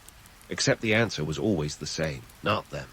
On the bright side, Roman women did have a few rights more than their Greek counterparts. They could own property, conduct business, and even divorce their husbands. But don't get too excited. These freedoms were more like the terms and conditions you scroll past without reading, technically there, but practically elusive. For instance, owning property often meant managing it for the paterfamilias or their male kin. Think of it as a corporate job where you do all the work, but your boss takes all the credit. Marriage in the Roman Republic was less about love and more like a merger between two companies. Marriage contracts resembled business deals, with dowries serving as the capital investment. The bride's family would provide a dowry, which was essentially a financial buffer for the husband. If the marriage went south, the dowry was like a refundable deposit, minus the customer service nightmares. Interestingly, if a woman left her husband, she could take her dowry back, making her one of the few in history to have a decent exit strategy. The Roman matron, the idealized woman of virtue and domesticity, was expected to oversee household duties, which, let's face it, was a euphemism for keep the slaves in line and make sure the kids don't burn the villa down. She was the CEO of the home, but her power was more soft influence than hard authority. She might not have voted in the elections, but her whispered words could sway the man who did. Behind every successful Roman man was a woman rolling her eyes, weaving and plotting ways to outwit the patriarchy. In the realm of myth-busting, it's tempting to envision Roman women as silent statues, but consider Cornelia Africana, mother of the Gracchi brothers. Her influence was so profound that she was credited with shaping the very men who would challenge the Roman political status quo. When asked about her jewels, Cornelia reportedly gestured to her sons and said, "These are my jewels." If ever there was a mic drop moment in Roman history, that was it. But as romantic as it sounds, the reality was a bit grittier. Women's roles were primarily centered on the family, with societal expectations thick as Roman concrete. They might have had a say in family matters, but stepping out to join the political fray was a no-go. The Roman Republic was a man's world, and women had to navigate it like a stealthy cat burglar in a toga. Marriage contracts often included clauses that sound eerily like modern prenups, focusing more on financial security than romantic notions. Love might have been the ideal, but practical considerations always took the front seat. Infamous Cato the Elder once remarked, "If you catch your wife in adultery, you can kill her without a trial." This charming sentiment reveals much about the era's gender dynamics. Let's just say the double standards were as thick as a Roman feast. Yet in this male-dominated society, women did find ways to assert their influence. They wielded power behind the scenes, their voices a soft murmur in the corridors of power. The likes of Clodia, with her political intrigues, proved that women were more than the sum of their societal constraints. They were the architects of their own lives, albeit within the narrow confines allowed by the patriarchy. So, while the Roman matron may not have been spinning political webs in the forum, she was certainly weaving a complex tapestry at home, influencing the future in subtle, albeit significant ways. The Roman Republic may not have given women the spotlight they deserved, but make no mistake, they were the ones pulling the strings behind the scenes, reminding us that history is often shaped by those who aren't in the history books. And that, my friends, is the irony of it all. And speaking of pulling strings, let's dive into the labyrinth of the Roman household, where women were the puppet masters, orchestrating the domestic symphony with all the grace of a seasoned conductor. In the realm of home economics, these ladies were nothing short of financial wizards, balancing the ledgers with the precision of an abacus on steroids. Picture a world where the term household manager wasn't just a whimsical title, but a role akin to a modern-day CFO, except with fewer spreadsheets and more clay tablets. Now, don't let the word domestic fool you into thinking this was a leisurely gig. Managing a Roman household was less about leisurely strolls through the garden and more like juggling flaming torches while riding a unicycle, with households often brimming with family members and slaves. Some patrician homes boasted upwards of 50 slaves. It wasn't just about keeping the home fires burning. It was about ensuring those fires didn't turn into a full-blown house inferno. Women were tasked with overseeing the economic activities that kept the household humming. They managed budgets, supervised the production of goods, and even handled transactions. In a world sans Amazon Prime, acquiring everyday necessities involved a complex network of trade and negotiation. Roman women might not have had stock portfolios, but they certainly knew how to invest in olive oil futures, metaphorically speaking. Economically speaking, women were the unsung heroes of the Roman economy, making decisions that impacted not just their homes, but the broader economic landscape.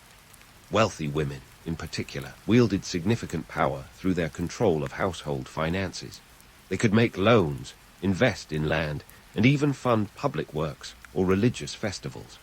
You could say they were the venture capitalists of the ancient world, backing projects with the potential for high returns, or at least a decent supply of garum. Let's not forget the labor force they managed. Overseeing slaves was no small feat, and the Roman matron had to ensure that each one performed their duties efficiently. Slaves cooked, cleaned, and crafted goods, but it was the women's responsibility to ensure productivity didn't slip, while also maintaining a semblance of humanity. Think of it as running a multinational corporation, where the employee satisfaction survey was conducted with a raised eyebrow and a nod rather than a digital form. While today's remote working parents might complain about juggling Zoom calls and online schooling, Roman women had their own brand of multitasking mayhem. Imagine negotiating with a textile merchant while simultaneously dictating recipes to the cook and ensuring that the children were educated in the art of rhetoric. If this sounds like the precursor to a modern-day PTA meeting, you'd be right on the Cestarius. Speaking of education, Roman women had to ensure that their offspring were well-versed in the classics. We're talking Latin and Greek, the trivium and quadrivium. Because if your son was going to become a senator, he'd better know his Homer from his Horace. Women, in their role as educators, were the gatekeepers to the next generation of orators and generals, shaping minds with a firm hand and a keen eye for potential. But let's debunk a myth while we're at it. The notion that all Roman women were content behind their walls, blissfully baking bread and sewing tunics. Sure, some might have been, but others were more like the ancient equivalent of startup entrepreneurs. They seized any opportunity to expand their influence, whether through clever marriages, strategic alliances, or simply by being the brains behind the family's success. The myth of the docile Roman wife persists, but the reality was far more nuanced. Women wielded influence in ways that were subtle yet profound. They were the social architects, arranging marriages, building alliances, and ensuring that their family status remained on the up and up. A Roman woman might not have been able to vote, but she could ensure that her husband voted the right way. In the grand tapestry of the Roman Republic, women were the threads that held it together, weaving patterns of power and influence that stretched far beyond the home. They may not have had statues in the Forum, but their legacy is etched in the annals of history, a testament to their resilience and cunning. So, the next time you hear about the great men of Rome, remember the women who stood behind them, pushing them forward, and occasionally steering them in the right direction. It's a reminder that history is a story told in whispers and echoes, where the loudest voices aren't always the ones that matter most. And speaking of whispers and echoes, let's dial in on the unsung social architects of Rome, the women who, without the benefit of Instagram filters or viral hashtags, managed to leave their mark on the Roman Republic. Imagine a world where your influence wasn't measured by followers, but by the number of senators you could persuade or the social gatherings you could orchestrate. These women were the OG influencers, using the art of conversation and the strategic deployment of charisma to shape society. In the religious domain, Roman women were not just passive participants, but active players. They wielded influence in religious rites, often serving as priestesses in various cults.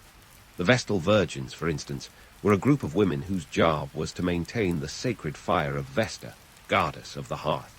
This wasn't just about keeping the home fires burning. Literally, these women were entrusted with the safety and fate of Rome itself. If the fire went out, it was seen as a bad omen for the city, a level of responsibility that makes today's fire drills seem downright trivial. Vestals, selected between the ages of 6 and 10, committed to 30 years of service. That's right, 30, longer than some modern marriages. In return, they were granted privileges rare for women of the time, like owning property and making wills, and were even chauffeured around town in a lictor-guarded carriage. Talk about a sweet ride in a time when chariots were the sports cars of the day. Vestals were so important that harming one was punishable by death, a serious perk in an era where women's safety was as unreliable as Roman plumbing. Beyond religious duties, social events were the arenas where women flexed their subtle power. Banquets, for instance, were more than just opportunities to gorge on stuffed dormice and sip mulsum. That's honeyed wine for those keeping track of ancient drinking habits. These gatherings were the networking events of the ancient world. A well-placed compliment or a strategically whispered suggestion could ripple through the social fabric, influencing political decisions or family alliances. Now, let's debunk the myth that all Roman women were demure hostesses. Sure, some might have played the role of the perfect matron, arranging platters of garum-drenched delicacies with a smile, but others were more like the ancient version of power brokers. Take Claudia Mitelli, for instance. She was known for her sharp wit and even sharper political maneuvering.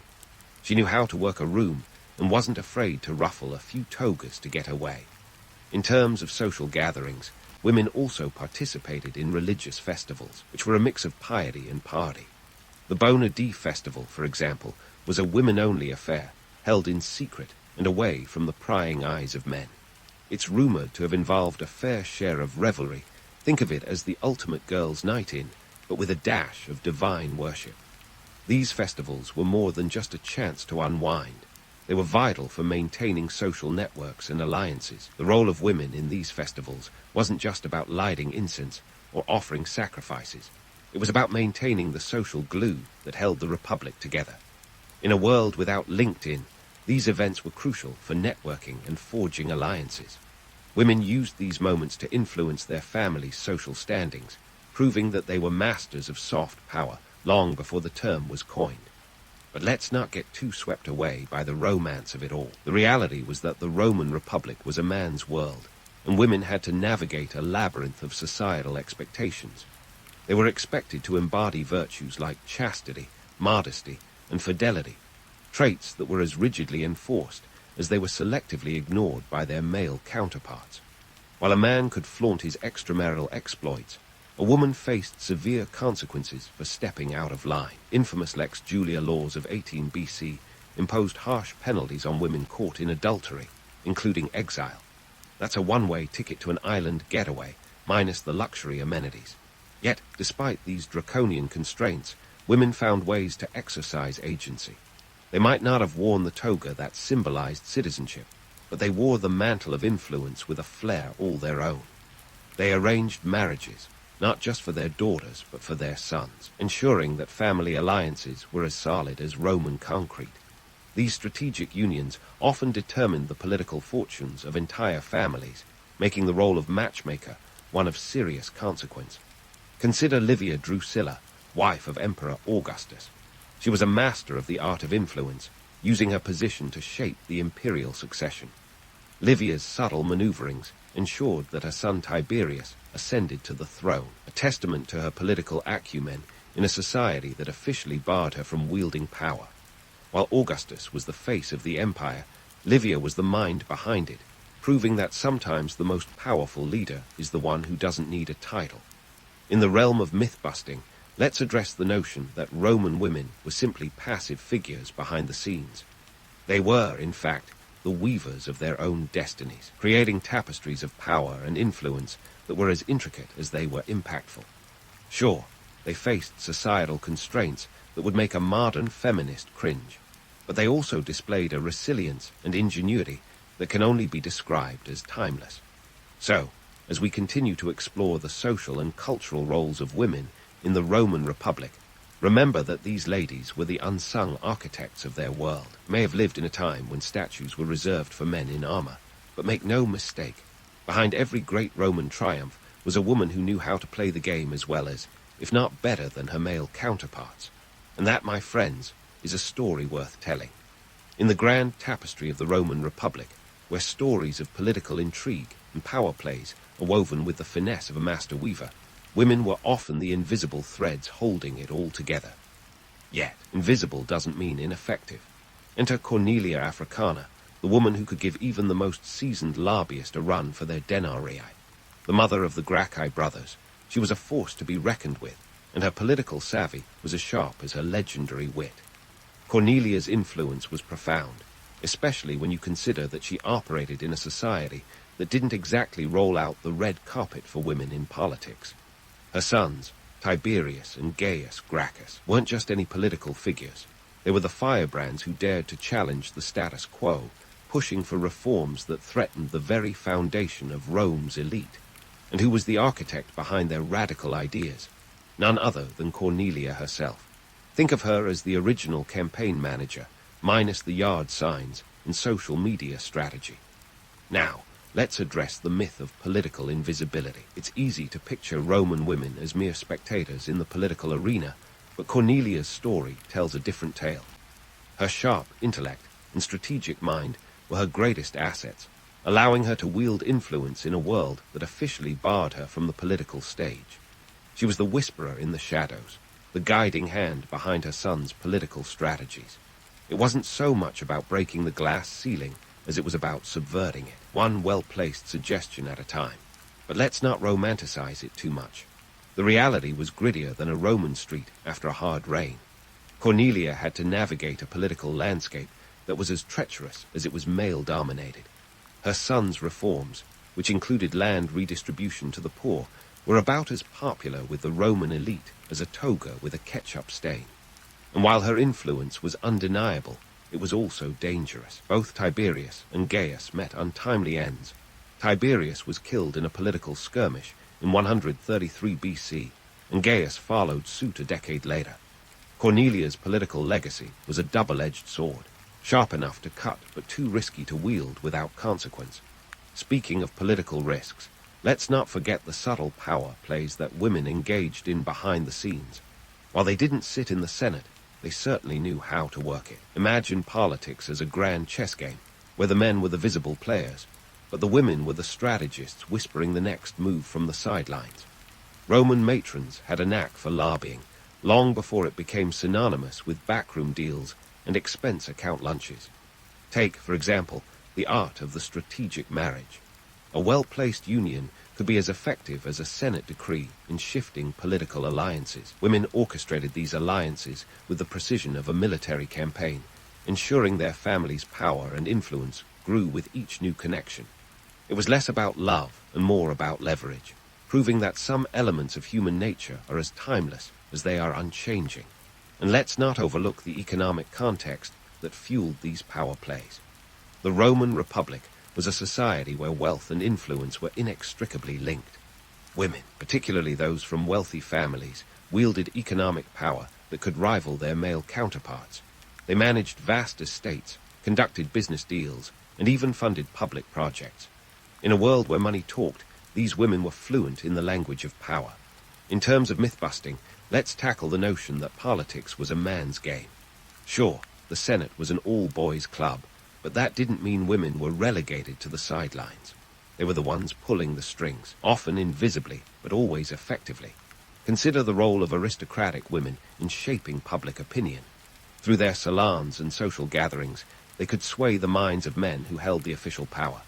Their influence was soft, but it was also pervasive, spreading through Roman society like a whisper that couldn't be silenced. The humorous take on all this is that lobbying hasn't changed much in 2,000 years. Sure, the tools and tactics have evolved. Graffiti has given way to Twitter, but the essence remains the same. Influence is the currency of power, and those who wield it shape history. Roman women were the original lobbyists, masters of the subtle art of persuasion, long before it became a profession with business cards and PowerPoint presentations. So, as we continue our journey through the annals of Roman history, remember that the stories of power and politics are as much about the women who shaped them as they are about the men who claimed the headlines. Cornelia and her contemporaries remind us that history is not just a parade of statues and speeches. It's a complex dance of influence and intrigue, where the real power often lies with those who aren't in the spotlight. And as we look forward, we'll dive even deeper into the stories of these remarkable women, whose legacy is as enduring as the marble monuments of ancient Rome.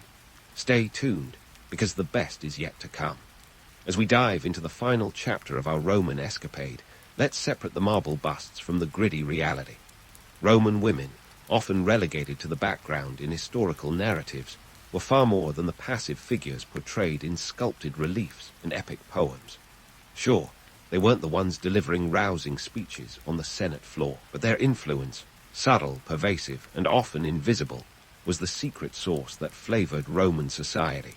Take the myth of the ideal Roman matron, virtuous, demure, and eternally faithful. It's a tale as appealing as a vintage wine with a label that promises far more than its contents deliver. In truth, the social and economic realities of Rome necessitated a different kind of woman, one who could navigate the treacherous waters of a patriarchal society with the skill of a seasoned sailor. Archaeological evidence, like the inscriptions and epitaphs found in the catacombs of Rome, reveals a more diverse portrait. These women were merchants, landowners, and even moneylenders, challenging the simplistic narrative of domestic confinement. The idea of the Roman woman as a mere domestic goddess is further debunked when we look at historical texts like those of Pliny the Younger, who casually mentions women running estates and engaging in business. And let's not forget the infamous Claudia Quinta, a woman whose reputation was so sullied by scandal that she had to prove her chastity by performing a miracle, single-handedly dragging a stranded ship up the Tiber River.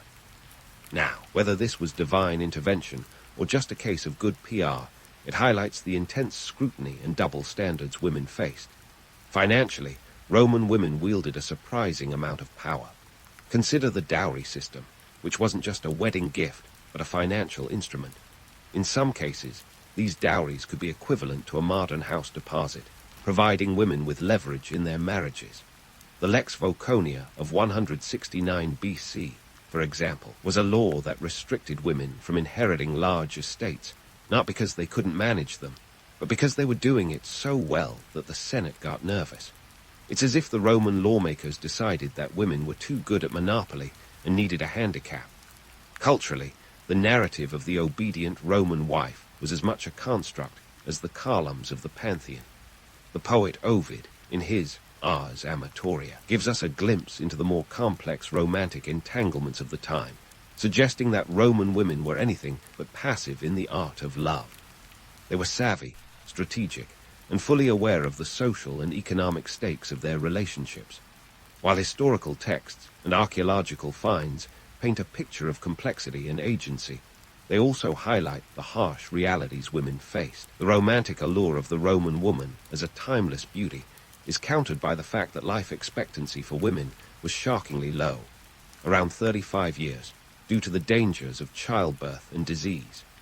This grim statistic forces us to reconsider the idealized portrayals found in art and literature, reminding us that these depictions were often fantasies crafted by men who, quite literally, held the pen. And let's not forget the economic context, the lifeblood of any society, ancient or modern. Roman women, particularly those from affluent families, managed vast estates and economic resources. Their role was akin to that of a modern-day CFO, ensuring the household remained solvent and prosperous. They were the ones behind the scenes, orchestrating the flow of goods and services that kept the Roman economy ticking. Picture a world where your grocery list was a scroll and your shopping involved barter, negotiation, and a keen sense of market trends. As we wrap up this exploration, it's clear that Roman women were more than just the muses of poets or the subjects of marble sculptures. They were active participants in the economic, social, and political life of Rome, shaping the Republic in ways that have often gone unrecognized. The myths that have persisted through the ages are as seductive as they are simplistic, offering a sanitized version of history that overlooks the grit and grind of daily life. In conclusion, the legacy of Roman women is one of resilience and resourcefulness. They navigated a world that was stacked against them with an ingenuity that would make even the cleverest Roman senator blush. Their stories, carved into stone and written in ink, remind us that history is not just a chronicle of great men, but a tapestry woven with the threads of countless women whose lives were as complex and contradictory as the society they inhabited. So, as you drift off to sleep, dreaming of ancient Rome, remember the women who walked its streets, managed its households, and shaped its history. One whisper, one decision, one quiet act of defiance at a time. In the vast, unforgiving expanse of the Mongolian steppe, where the wind's bite is as sharp as a warrior's blade, the infant Temujin entered the world in 1162. Now, if you think your family reunions get awkward, imagine being born with a blood clot in your fist, a sign your family insists means you're destined to rule. Right off the bat, the pressure was on for little Temujin, and while most of us get a soft blanket and lullabies, this kid got a prophecy and some seriously high expectations. Now, let's talk about Temujin's early years, which could easily make a soap opera blush. His father, Yesujay, was a tribal chieftain, which sounds impressive until you realize being a Mongolian chieftain in the 12th century was less about cushy palaces and more about keeping your head attached. Yesujay's end came courtesy of some rival Tartars who poisoned him, a classic case of don't accept drinks from strangers, even if they seem friendly. This untimely demise left young Temujin, his siblings, and his formidable mother, Holun, in quite the bind. Holun deserves a medal, or at least a Netflix biopic, for her resilience. Abandoned by their tribe, the family was left to fend for themselves in the harsh terrain. Forget the romanticized visions of pastoral nomadism. This was survival mode. They lived off wild roots and hunted marmots, which, fun fact, are not the filet mignon of the animal kingdom. It's no wonder Temujin grew up with a keen understanding of scarcity and the kind of ambition that only constant adversity can foster. As a kid, Temujin wasn't exactly the playground favorite, but he did have a knack for making allies. His first significant bond was with a young boy named Jamaka. They became blood brothers, or anda, sharing dreams of future conquests. Of course, like any good friendship, it was destined for a dramatic fallout worthy of a reality TV finale, but more on that later. Now, let's address one of those popular myths, the dramatic escape from captivity. Yes, Temujin was captured by a rival tribe, the Teutschid, and yes, he made a daring escape. But let's set the record straight. It wasn't some Hollywood-esque grand escape plan involving elaborate disguises and secret tunnels. Instead, it was a mix of luck, quick thinking, and the fact that his captor, a kid named Sorkinshira, had a heart. Sorkinshira helped Temujin out of his wooden stocks in return for a future favor. This little nugget of history often gets spun into a tale of sheer heroism, but let's give credit where it's due. It was a combination of Temujin's charm and other sympathy. Temujin's early leadership skills were, let's say, unconventional. Take, for instance, his recruitment strategy. Instead of promising wealth or lands, neither of which he had to offer, he appealed to loyalty and shared grievances. When he needed a personal bodyguard, he didn't exactly post a job ad. Instead, he won over Jelmi, a warrior, through a shared desire for revenge against those who had wronged them. This wasn't so much a job interview as it was an emotional recruitment session, proving that sometimes charisma and a little bit of vengeance are all you need to build a loyal following. As Temujin grew, so did his ambition. He married Bort, a union that wasn't just about love, but also strategic alliances. Bort's family was powerful, and Temujin knew the value of having strong allies. When Bort was kidnapped by the Merkit tribe, because nothing says, "I love you," like a rescue mission, Temujin didn't hesitate. He rallied support from his Anda Jamaka and his old family friend, Targrol, the Khan of the Kerates, to rescue her. This wasn't just about saving his wife. It was about proving his worth as a leader and solidifying alliances. These early experiences on the Mongolian plains weren't just character building. They were the crucible in which Temujin's relentless drive was forged. He learned that leadership wasn't about titles or heritage, but about actions and the ability to inspire others to follow you into the unknown. Whether by charm, necessity, or sheer will, Temujin was on a trajectory that would soon shake the world. But before he could conquer lands, he had to conquer the fractured tribes of the Mongolian steppe, and that, dear friends, is where the real story begins. And so, with the stage set on the windswept Mongolian plains, Temujin embarked on the Herculean task of uniting the notoriously independent Mongol tribes. If you think herding cats is difficult, try getting a group of fiercely autonomous nomads to play nice. Temujin's approach to this dilemma was a blend of charm, fear, and a buffet of strategic marriages, alliances, and force. Think of it as a 12th century version of a corporate merger, but with more horses and way fewer PowerPoint presentations.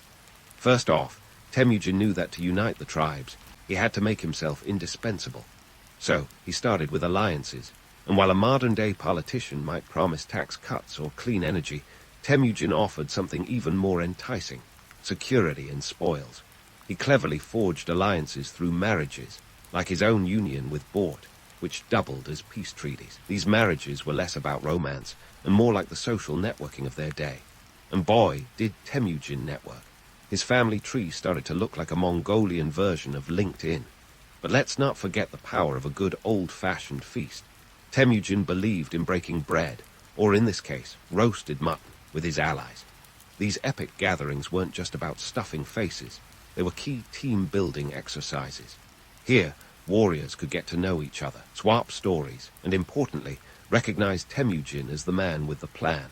Think of it as a medieval team retreat, but instead of trust falls, there were wrestling matches and archery contests. These weren't just parties. They were Temujin's way of instilling loyalty and camaraderie among his ranks.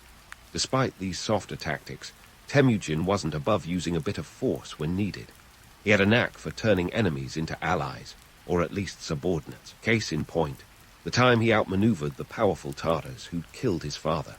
By defeating them decisively in battle, he not only avenged his father's death, but also incorporated their survivors into his burgeoning army. It was a classic join me or else scenario, and it worked like a charm. By 1206, Temujin had successfully brought together various tribes under a unified banner, earning himself the title of Genghis Khan, a name that would soon echo across continents. Now, let's talk military innovation. Genghis Khan was to military strategy what Steve Jobs was to tech, a relentless innovator. Take, for example, his famous decimal organization of troops. Instead of relying on the traditional tribal hierarchy, Genghis organized his army into units of 10, 100, 1,000, and so on. This wasn't just a neat way to count heads, it was revolutionary. By breaking down the tribal divisions, he fostered loyalty to the army rather than to individual tribal leaders. It was a move that ensured a more cohesive and disciplined fighting force, and it was crazy effective. But the innovations didn't stop there. Enter the YAM system, Genghis's high-speed communication network. If you thought the Pony Express was impressive, get a load of this. A series of relay stations spread across his empire, complete with fresh horses and riders ready to carry messages at a gallop. This system allowed Genghis to maintain control over vast distances, keeping tabs on everything from troop movements to grain supplies. It was the medieval equivalent of having email in a world still using carrier pigeons. And speaking of grain, let's not ignore the economic angle. While Genghis's campaigns are often remembered for their brutality, they were also about securing resources. The Mongol Empire wasn't just a military machine, it was a commercial juggernaut. By controlling trade routes, Genghis ensured a steady flow of wealth and goods into his empire. This economic strategy was as crucial to his success as any battlefield maneuver. After all, an army marches on its stomach, and Genghis made sure his was well fed. Now, about that meritocracy. In a world where bloodline often dictated rank, Genghis Khan was the guy who flipped the script. He valued talent over lineage, promoting warriors based on ability rather than birthright. This was a radical departure from the norm and a major factor in his success. It meant that anyone, regardless of background, could rise through the ranks if they proved themselves. It was a meritocratic approach that attracted ambitious warriors from across the region and helped him build a loyal and efficient military force. But let's not sugarcoat it. Genghis's rise wasn't all strategic marriages and innovative military tactics. There was a fair bit of good old-fashioned coercion involved. When tribes resisted, Genghis had no qualms about using force to bring them into line. His campaigns were brutal, and his reputation as a fearsome conqueror was well earned. Yet this fear was part of his strategy. It kept potential rebels in check and ensured that his authority was rarely questioned. In uniting the Mongol tribes, Genghis Khan didn't just create an empire. He set the stage for a cultural and economic renaissance. His methods might have been ruthless, but they laid the groundwork for a period of unprecedented growth and exchange. And while the world may remember him as a conqueror, those who followed him knew him as a leader who could turn adversity into opportunity. Through alliances, strategic marriages, and a talent for blending old traditions with new ideas, Genghis Khan achieved what few have. He molded a fractured world into a force that would change the course of history. As he stood on the precipice of his empire in 1206, Genghis Khan had transformed from a scrappy survivor into a legendary ruler. But his story was far from over. Ahead lay battles, betrayals, and the relentless pursuit of a vision that would push the boundaries of what was possible. Stay tuned, because the saga of Genghis Khan is just getting started, and the next chapter promises to be even more epic. With the Mongolian tribes finally united under his banner, Genghis Khan was ready to unleash his ambition on a much larger canvas. And what a canvas it was, stretching from the rugged terrain of Central Asia to the fortified cities of China. Genghis, ever the strategic mastermind, didn't just wake up one morning and decide to conquer everything in sight. No, he had a plan, and it was as intricate as it was ruthless. First on his to-do list, the Western Xia, a Chinese kingdom that had been minding its own business until it caught Genghis's eye. The Xia, with their fortified cities and rich lands, were the perfect target for an empire-hungry leader. The campaign kicked off around 1207 and was less a military blitzkrieg and more a methodical dismantling of resistance. Genghis's tactics were a masterclass in psychological warfare. He knew that fear could be as effective as any sword, and he was a maestro at playing this particular instrument. Take, for example, his siege tactics. Forget your polite medieval sieges where both sides might chat over the occasional ceasefire. Genghis's approach was more shock and awe, heavy on the shock. He employed a variety of siege weapons, including catapults and siege towers, but his real weapon was terror. When a city refused to surrender, he made examples of it. The message was clear. Resist and face obliteration. Surrender and life might just go on. And let's not forget the ultimate party trick, launching diseased bodies over city walls to spread chaos. Talk about a deadly delivery service. The Xia found themselves in a bit of a pickle.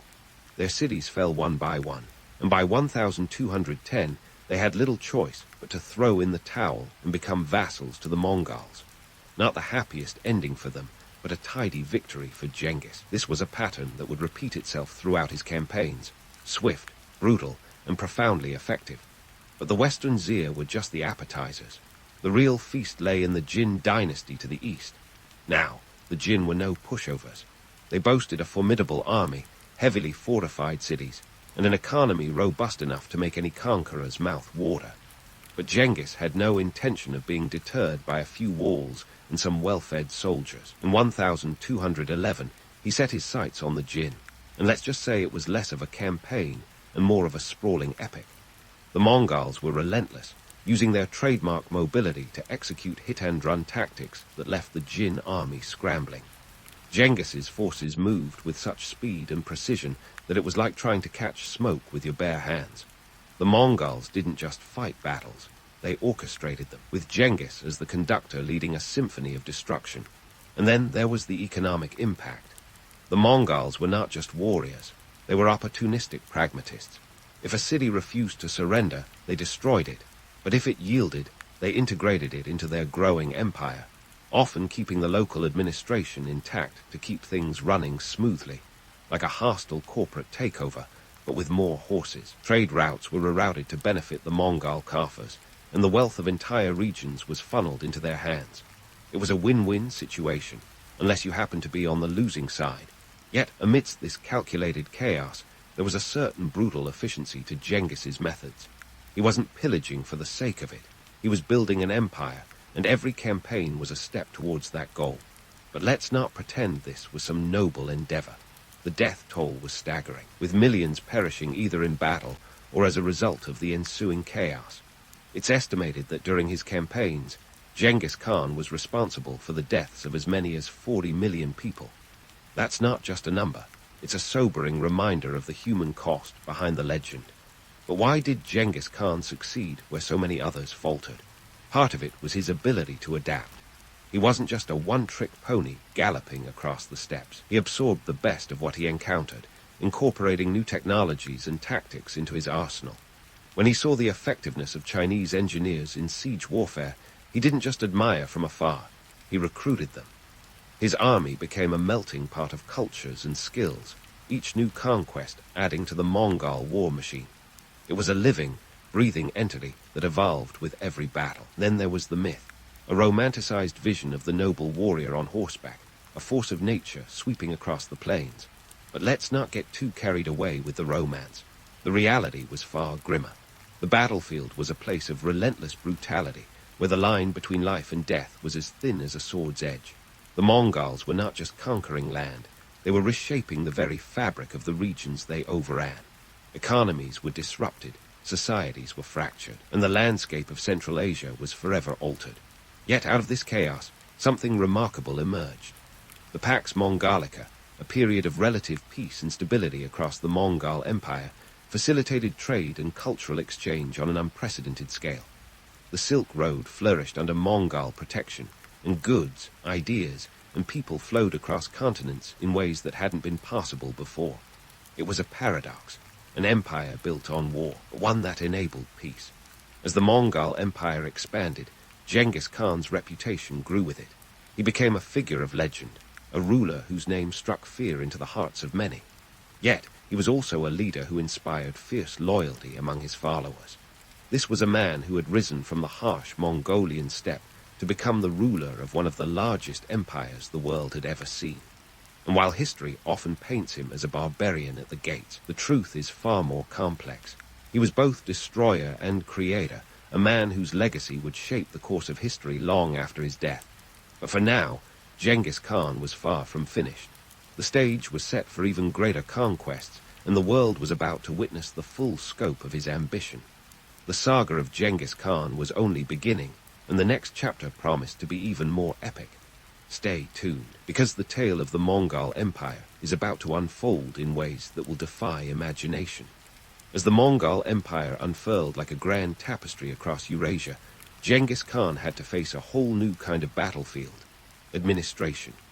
Yes, the man who could dismantle armies with the flick of a wrist now had to wrangle an empire that spanned nearly 9 million square miles. That's right, folks, we're talking about managing a domain that stretched from the Pacific Ocean to the Caspian Sea. If you think your inbox is overwhelming, try overseeing a multicultural empire with a population of over 100 million people. Genghis knew that brute force wouldn't cut it here. It was time to trade the sword for the scroll. Let's start with his innovative legal reforms, the Yasa. Imagine a legal system that was less innocent until proven guilty, and more swift justice. No paperwork. The Yasa was a fluid code of laws designed to maintain order across the vast empire. It was a mix of military regulations, civil laws, and social norms, all tied together with the elegant simplicity of obey or else. It covered everything from theft to lying, and even decreed religious tolerance. That's right. Genghis Khan, the man who could scare a ghost out of its wits, mandated religious freedom. He understood that when you're running a multi-ethnic empire, it's best not to pick a fight with the guards of every single culture. Speaking of guards, let's talk about Genghis's approach to religion. His empire was a melting pot of beliefs. Buddhists, Christians, Muslims, and shamans all rubbed shoulders under the Mongol sun.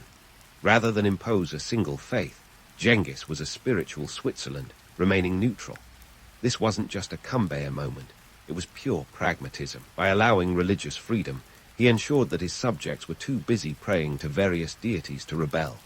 Plus, he got to collect taxes from all of them, which was the real divine intervention.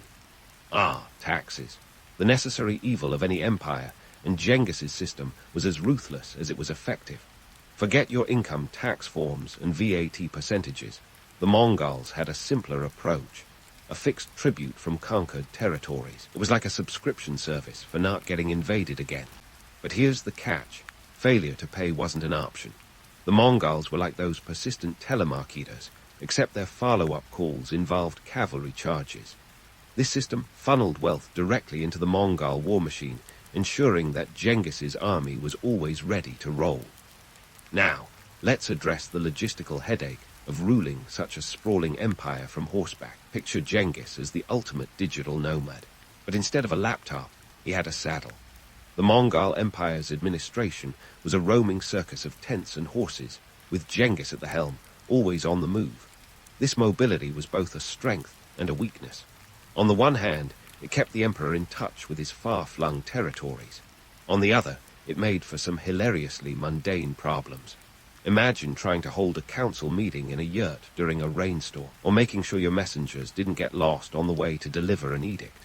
But the real jewel in Genghis's crown was the Silk Road, that ancient superhighway of trade and culture. Under Mongol protection, the Silk Road became a bustling artery of commerce, connecting China with the Middle East and Europe. Goods like silk, spices, and precious metals flowed freely, and with them came ideas, technologies, and even diseases. Yes, the Mongols inadvertently facilitated the spread of the Black Death, proving that even the best-laid plans can have unintended consequences. Yet, it wasn't all doom and gloom.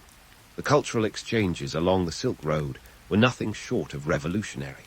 Paper-making techniques traveled from China to the West, while Persian astronomy influenced Chinese scholars. It was a cross-pollination of ideas that laid the groundwork for the Renaissance. So, the next time you admire a piece of fine European art, thank the Mongols for keeping the lines of communication open. But let's not romanticize it too much. The reality of running an empire was often less about grand visions and more about keeping the wheels on the cart, sometimes literally. The Mongol postal system, for example, was a marvel of efficiency, akin to the FedEx of its day. With relay stations every 25 miles, messages could travel up to 200 miles a day. But like any system reliant on human and horsepower, it wasn't without its hiccups. Horses got tired, messengers got lost, and sometimes important documents were misplaced.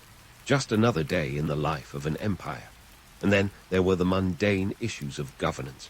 When you're managing a territory this vast, you have to deal with everything from grain supplies to local disputes. Genghis appointed competent administrators, often locals familiar with the terrain, to handle these nitty-gritty details. It was a classic case of delegate or drown, and it worked surprisingly well. This decentralized approach not only kept the empire humming along, but also ensured that Genghis didn't lose his mind over missing sheep or a village squabble.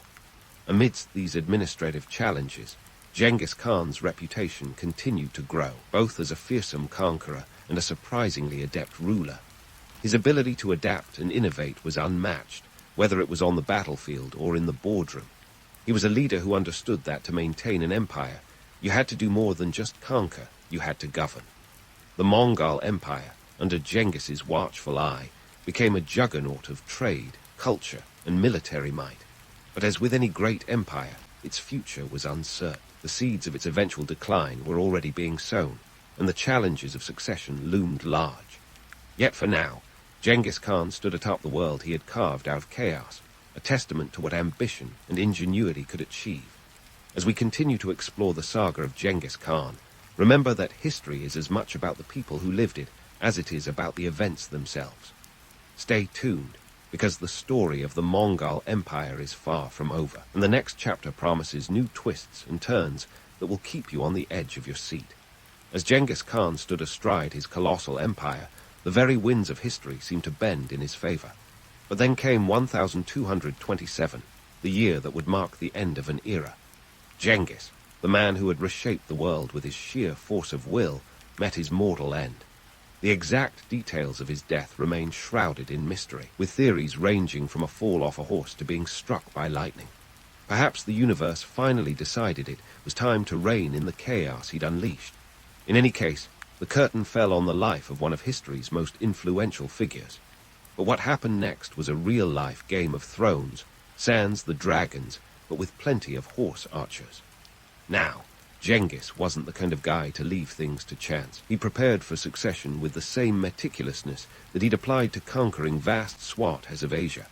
His empire was divided among his 4 sons, each getting a slice of the Mongol pie. Urgideh, the 3rd son and his designated successor, got the prime cut, the title of Great Khan and the heart of the empire. Chagatai, Tarlui, and Jarchai, although Jarchai's legitimacy was a bit of a whispered scandal due to his mother's earlier kidnapping, received substantial territories too. This division was supposed to ensure stability, but in reality, it set the stage for future power struggles that would make a soap opera look tame. The Mongol Empire, now a family business, continued to expand under Urgideh's leadership. He kept the momentum going, conquering more lands and maintaining the Pax Mongolica. However, this peace was more like a well-oiled machine of war and trade, ensuring that the empire's gears kept grinding smoothly. The empire reached its zenith under Urgideh, stretching all the way from Eastern Europe to the Korean peninsula. But let's not romanticize this as a happy family outing. Any semblance of unity was more about mutual convenience than brotherly love. And then there's the curious case of Genghis Khan's burial, a mystery wrapped in an enigma and shrouded in secrecy.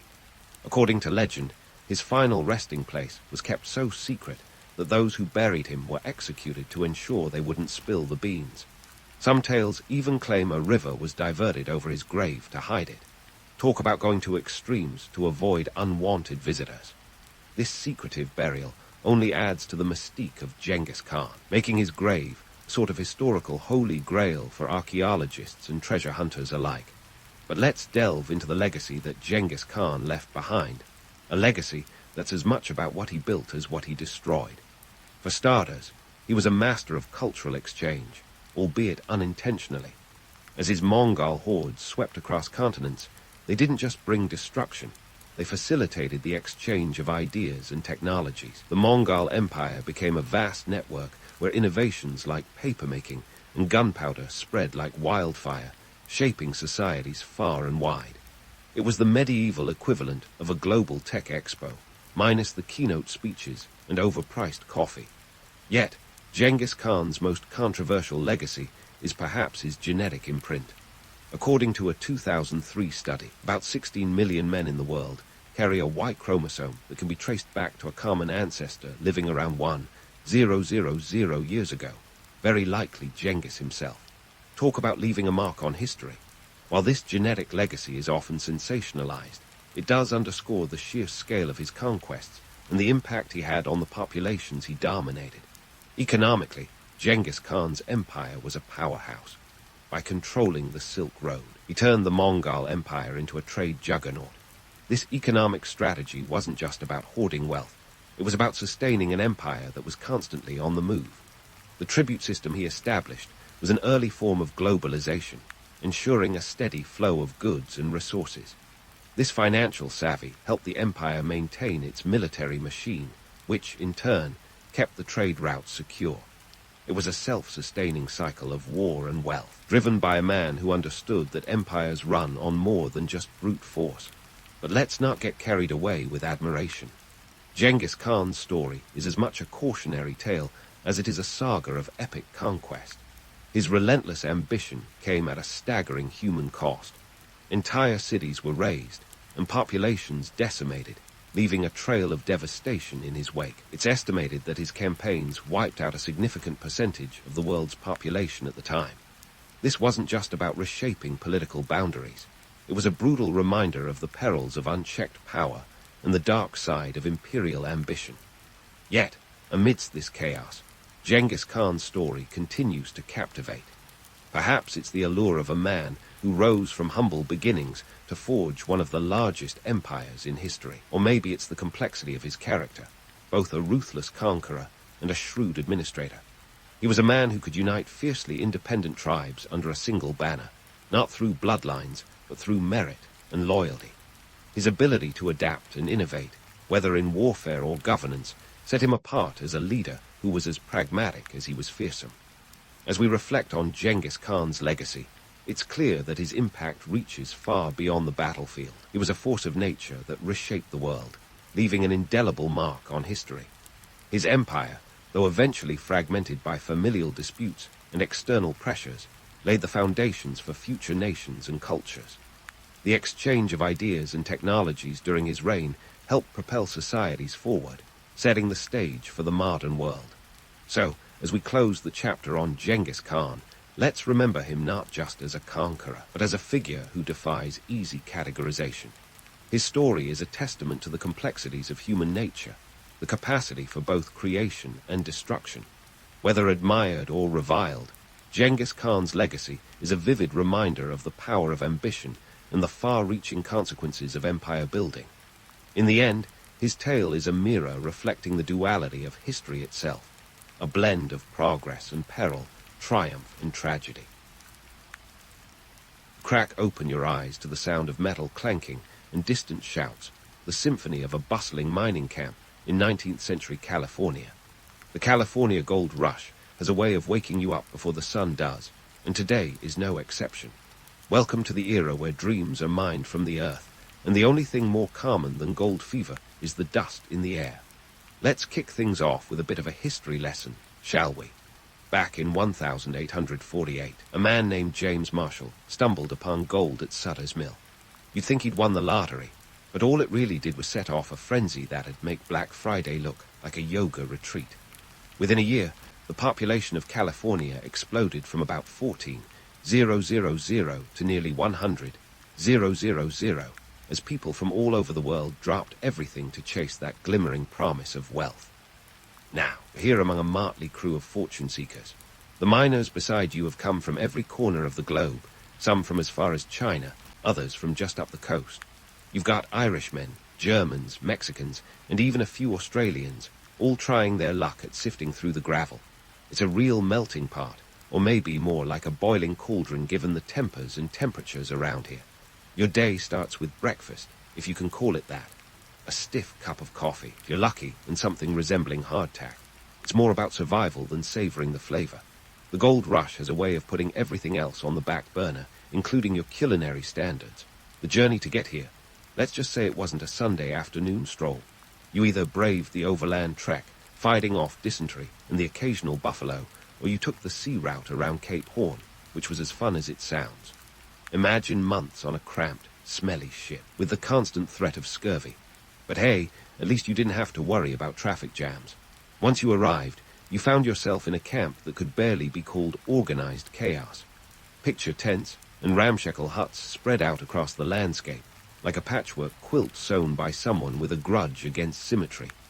The air is filled with the scent of sweat, tobacco, and ambition, a potent mix that could knock out a horse. As you lace up your boots and prepare to join the ranks of the hopeful and the greedy, you can't help but notice the sheer grit and determination etched into every face around you. Mining isn't just a job, it's a full-contact sport. You spend your days knee-deep in mud, armed with nothing but a pan and a dream.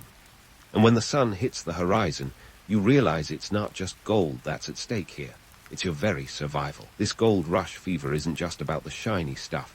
It's about the promise of a better life, the lure of independence, and the thrill of the chase. But here's the kicker. For every success story, there are dozens of tales of hardship and disappointment. The odds are stacked against you, but the stakes are too high to ignore. It's that tantalizing, what if that keeps you going, even when your back aches and your spirits dip. As the day unfolds, you get a sense of the camaraderie and the competition that defines this camp. Sure, everyone's here for the same reason, but that doesn't mean they're all playing nice. Theft and disputes are as common as gold nuggets, and trust is a rare commodity. Yet somehow, amidst the chaos, friendships are forged, alliances formed, and stories shared around campfires that flicker like the elusive dreams you're all chasing.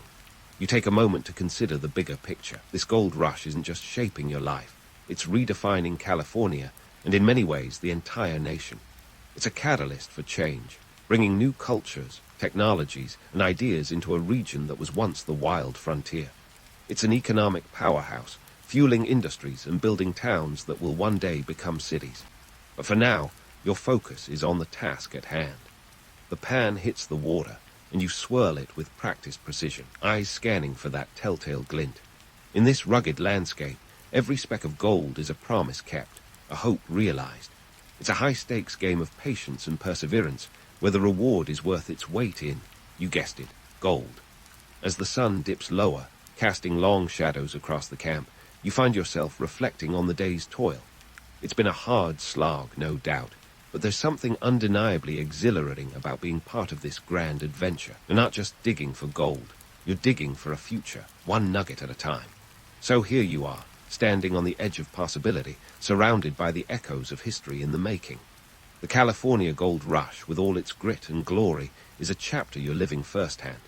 And as you lay your head down on a makeshift pillow, you can't help but wonder, what will tomorrow bring? Will it be the day you strike it rich, or just another step in this unpredictable dance? Whatever happens, you know one thing for sure. You're in the thick of it, and there's no other place you'd rather be. And just like that, the sun rises on another day in the wild west of California, where every dawn holds the potential of gold dust and dashed dreams in equal measure. You grab your tools, an assortment of hopeful metal and wood that could just as easily be props in a Western drama as the implements of your livelihood. Let's dive into the nitty-gritty of how you and your fellow miners go about this whole gold-digging business. First up, we have the classic, panning. It's the gateway drug of gold mining, simple, direct, and full of promise. The idea is as straightforward as it sounds. You grab a pan, head to the river, and start swirling that water around like you're mixing a giant bowl of metaphorical hope. If you're lucky, the heavier particles of gold will sink to the bottom, leaving you with a glittering prize. But let's not kid ourselves here. It's more often a back-breaking exercise in futility. A typical pan might cost you about 20 cents back then. A bargain considering it could theoretically make you rich, or just deepen your existential crisis. Next comes sluicing, which is like panning's more sophisticated older sibling. It requires a bit more investment, about $20 to $40 to set up a proper sluice box. You divert a stream through a long, narrow box lined with riffles, which catch the gold as water washes over them. This method is basically panning on steroids, allowing you to process more dirt and gravel without losing the precious particles. It's a numbers game, really. The more material you process, the better your odds of striking it rich. Kind of like a low-tech lottery, but one where your ticket is a riverbed and your prize is the weight of your aching back. And then there's hydraulic mining, the big bad wolf of gold extraction. Imagine blasting hillsides with high-pressure water cannons, effectively washing away tons of earth in the pursuit of that elusive metal. This method requires serious capital. Think upwards of $10,000 to set up, which is a fortune in 1,850 dollars. But boy, does it move earth. It's like bringing a bazooka to a knife fight. The environmental impact. Oh, let's just say it's the kind of thing that would make today's environmentalists cry into their recycled, organic coffee cups. Rivers choked with sediment, landscapes permanently altered. It was a mess. But when there's gold on the line, subtlety tends to take a back seat. While you're out here playing rock, paper, scissors with Mother Nature, let's talk about your diet, or lack thereof. The typical miner's meal was as basic as it gets. Flour, beans, bacon, and if you're lucky, a bit of whiskey to wash it all down. Fresh produce. Good luck finding that out here. The price of an egg could go for as much as $1, which is insane when you consider that $1 back then could buy you a decent pair of shoes. So you make do with hardtack and dreams of better meals. Your body might not thank you, but your wallet has no choice. Living conditions. Picture a tent city that makes your average music festival look like a 5-star resort. It's cramped, it's noisy, and privacy is a luxury only the rich can afford. You share your space with all kinds of characters, from the hopeful to the hopeless, and let's not forget the occasional rodent. But there's a certain camaraderie in this chaos, a sense of shared purpose that somehow smooths over the rough edges. The cost of living. Let's just say it's a seller's market. A basic tent could set you back $6 to $10, and if you want something more permanent like a cabin, you're looking at $100 or more. Supplies are scarce and prices are high, the perfect storm of supply and demand in a world where everyone wants the same thing you do. Money might be tight, but the economic engine of the gold rush is anything but sluggish. It's a wild ride of boom and bust, where fortunes are made and lost faster than you can say, Eureka! The promise of gold has turned sleepy towns into bustling hubs, and the influx of people has created a demand for everything from food and clothing to entertainment, and yes, mining equipment. It's capitalism in its rawest form, driven by the kind of unchecked optimism that only gold can inspire. Now, amidst all this toil and turmoil, the myth of the self-made miner persists. It's a story as shiny as the gold itself, the idea that anyone with a bit of grit and a lot of luck can strike it rich. But let's not sugarcoat it. For every success story, there are countless tales of frustration and failure. The odds are daunting, and the reality is that most miners will leave with little more than they came with, save for a few blisters and a newfound appreciation for stable employment. Yet, despite the odds, there's something undeniably alluring about the gold rush. It's a grand adventure, a test of endurance, and a testament to the human spirit's capacity for hope. You're part of a chapter in history that's shaping the future, not just for California, but for a nation on the cusp of transformation. It's a heady mix of ambition and desperation, where the stakes are as high as the Sierra Nevada, and the payoff, if it comes, is worth every ounce of sweat and tears. As the day draws to a close, you find yourself back at camp, nursing sore muscles and a flicker of hope. Tomorrow might be the day your luck turns, or it might just be another step on this unpredictable journey. Either way, you're in it for the long haul, riding the wave of history with the rest of the hopeful souls who have come before you. And as you gaze into the flickering flames of the campfire, you can't help but wonder, what if? It's the eternal question that keeps you going, one nugget, one pan, one day at a time.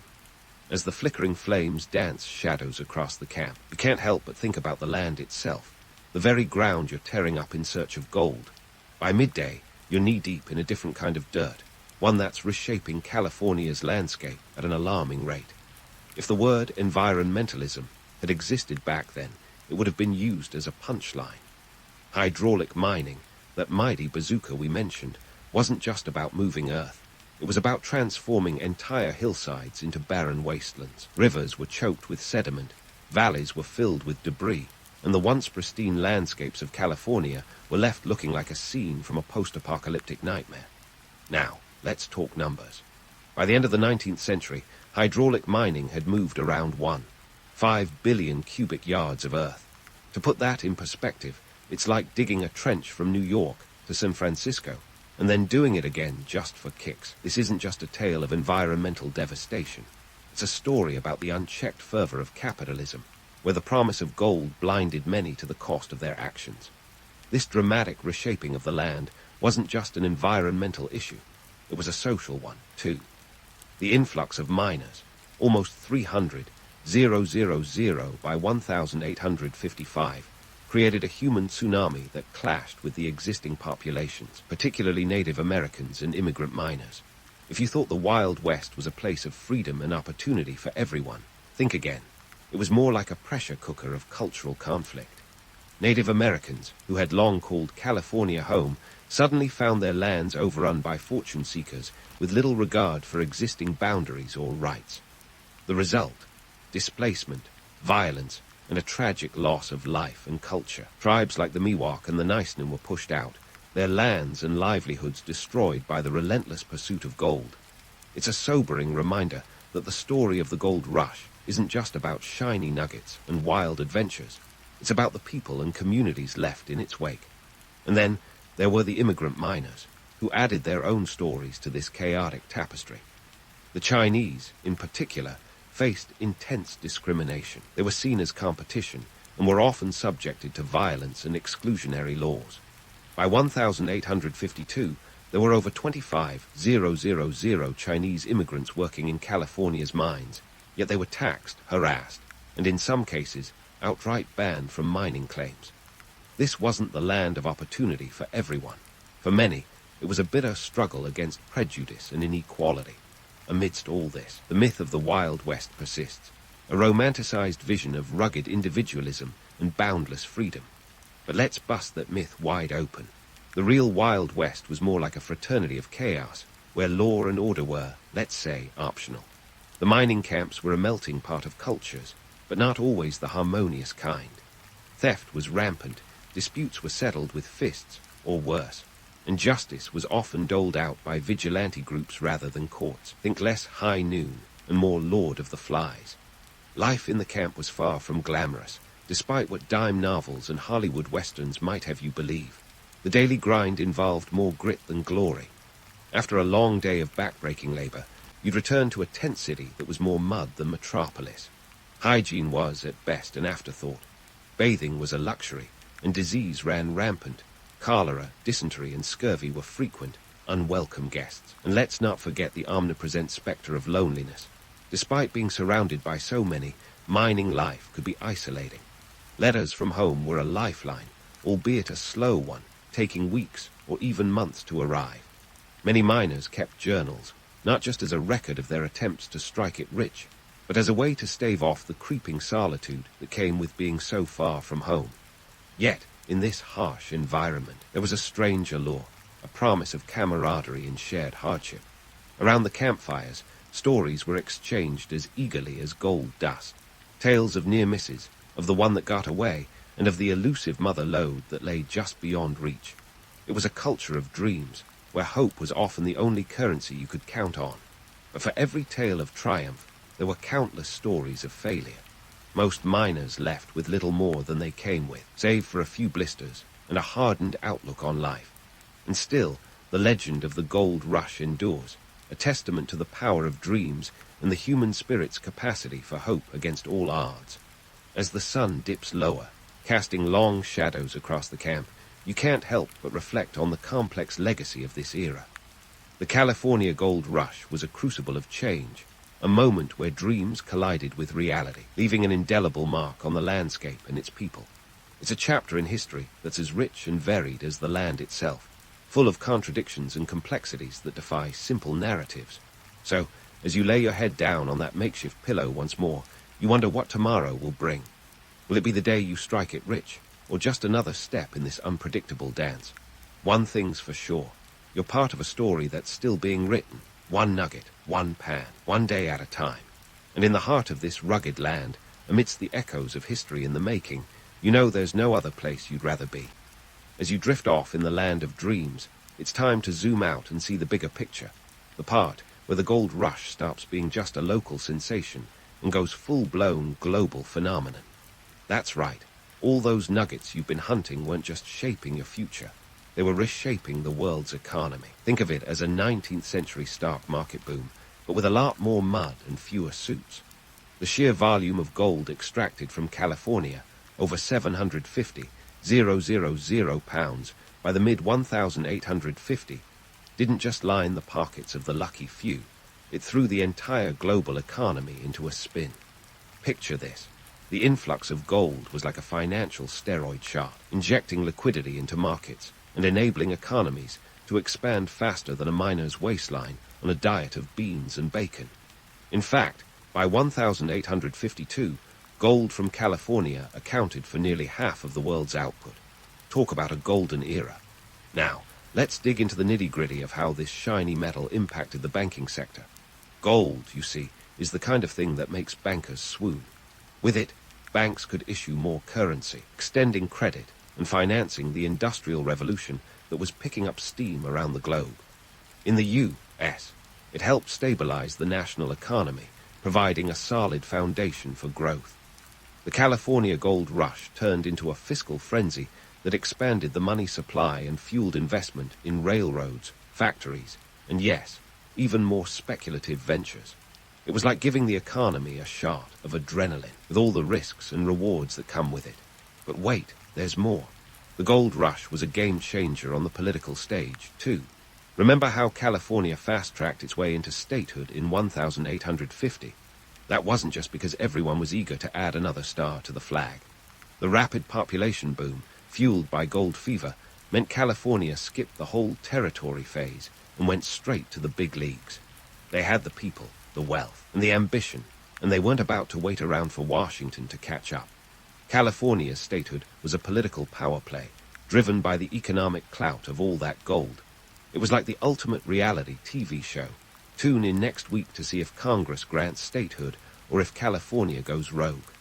This sudden rise to statehood wasn't just about maps and flags. It had real-world implications.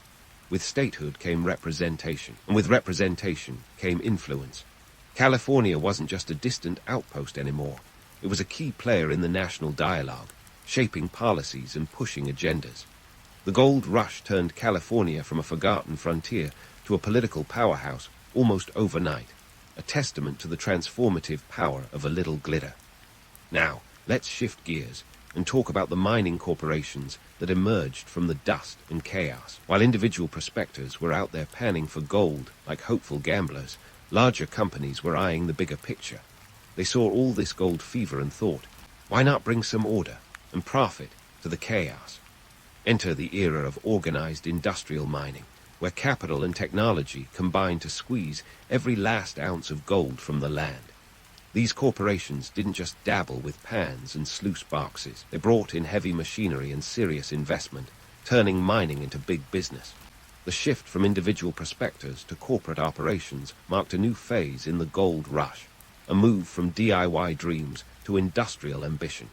This wasn't just a change in methods, it was a change in mindset. Corporations were about efficiency, productivity, and maximizing returns, and they had the cash to back it all up. By the 1860, mining corporations were a force to be reckoned with, employing thousands and dominating the landscape. They pioneered techniques like hydraulic mining, which, though environmentally disastrous, was incredibly effective at extracting gold from the earth. These companies weren't just mining gold, they were mining profits, and their impact was felt far beyond the hills of California. They brought jobs, infrastructure, and a new level of sophistication to the industry, forever altering the mining landscape. But let's not forget the human cost in this corporate gold rush. While companies were raking in profits, many individual miners were left in the dust, literally and figuratively. The romantic myth of the lone prospector striking it rich was fading fast, replaced by the harsh reality of corporate dominance and economic disparity. It's the age-old story of capitalism. A few get rich, while the rest are left to pick up the pieces. And so, as the sun sets on this chapter of the gold rush, we're left with a complex tapestry of success and struggle, of dreams realized and dreams dashed. The economic and political impacts of this era were profound, reshaping not just California, but the entire nation and beyond. The gold rush wasn't just a footnote in history.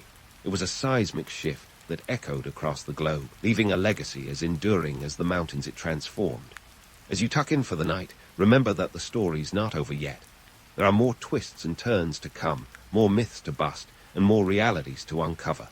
The gold rush is a tale of ambition and adventure, of triumph and tragedy, a story that continues to captivate and confound. So stay tuned, because the dance isn't done, and the next chapter is just waiting to unfold.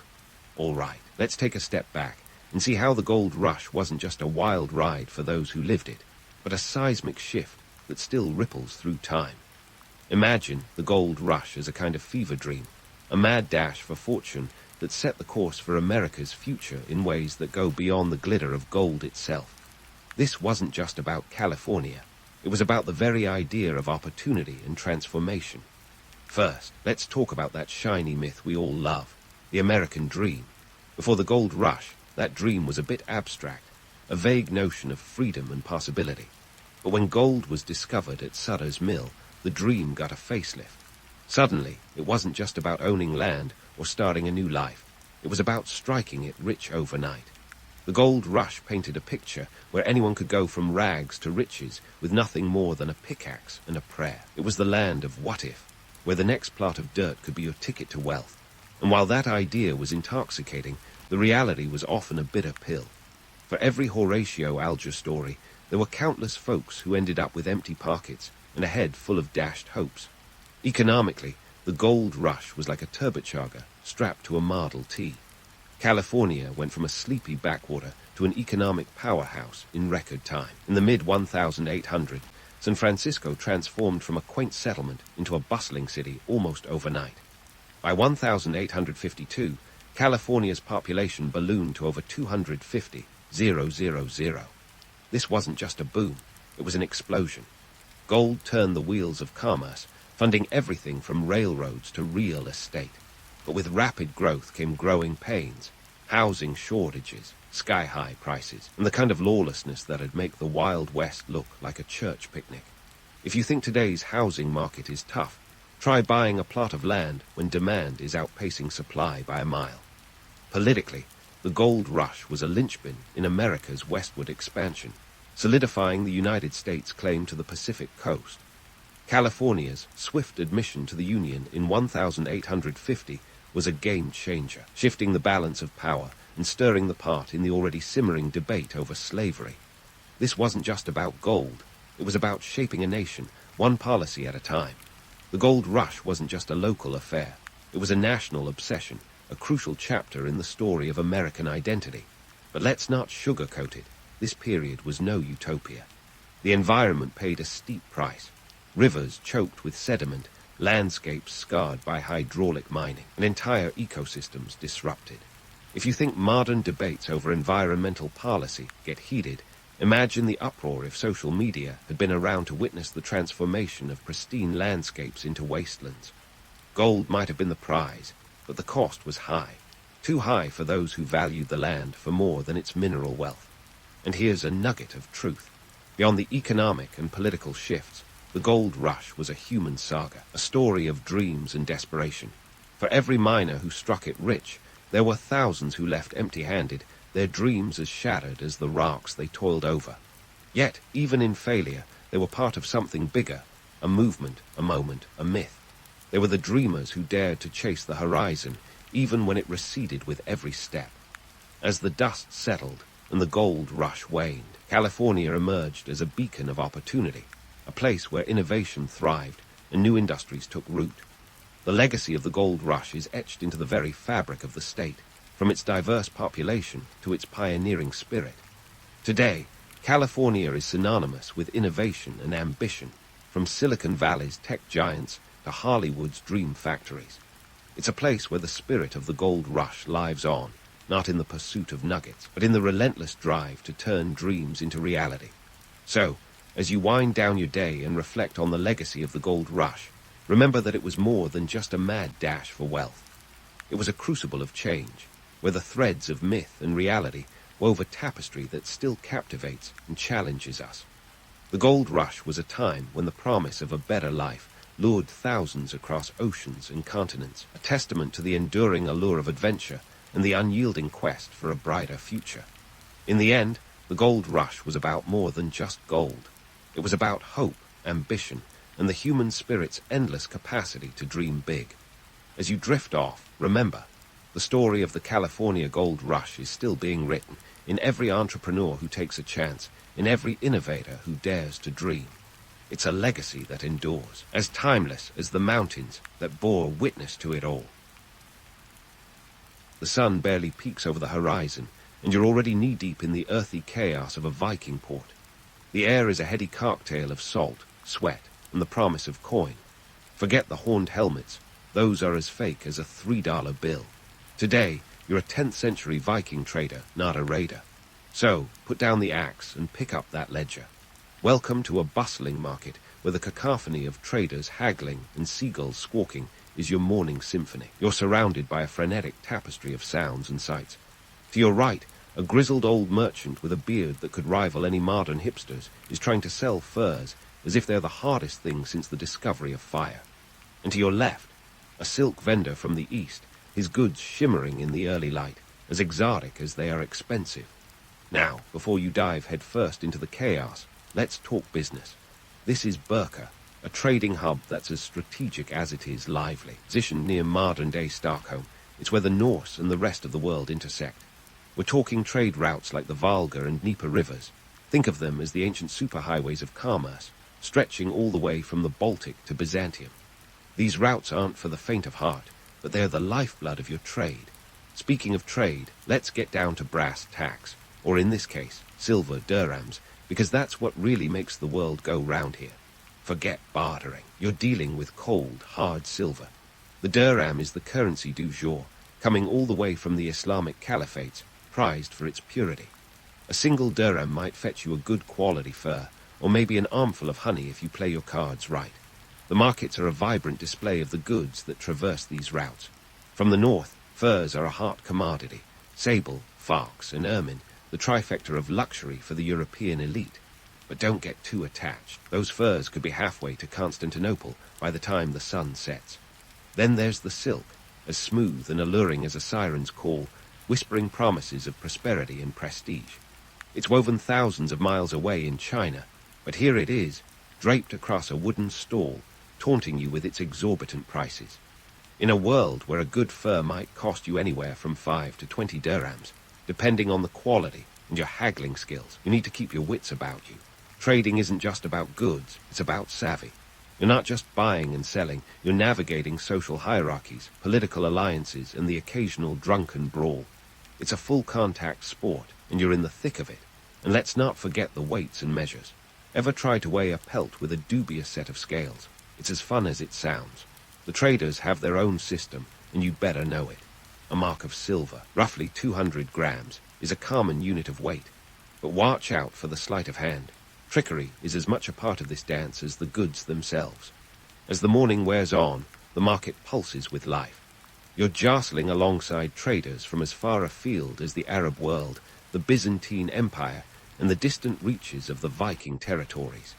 Each with their own languages, their own customs, but all speaking the universal tongue of commerce. It's a melting pot of culture and opportunity, where fortunes can change hands faster than a longship on a tailwind. Yet, despite the allure of wealth, there's a harsh reality lurking beneath the surface. The myth of the Viking as a marauding barbarian is as persistent as it is misleading.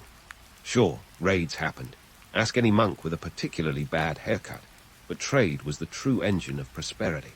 It's what put food on the table and kept the longships in top shape. Raiding was just the side hustle. Trading was the main gig. So here you are in the thick of it, making deals and dodging the occasional flying fish.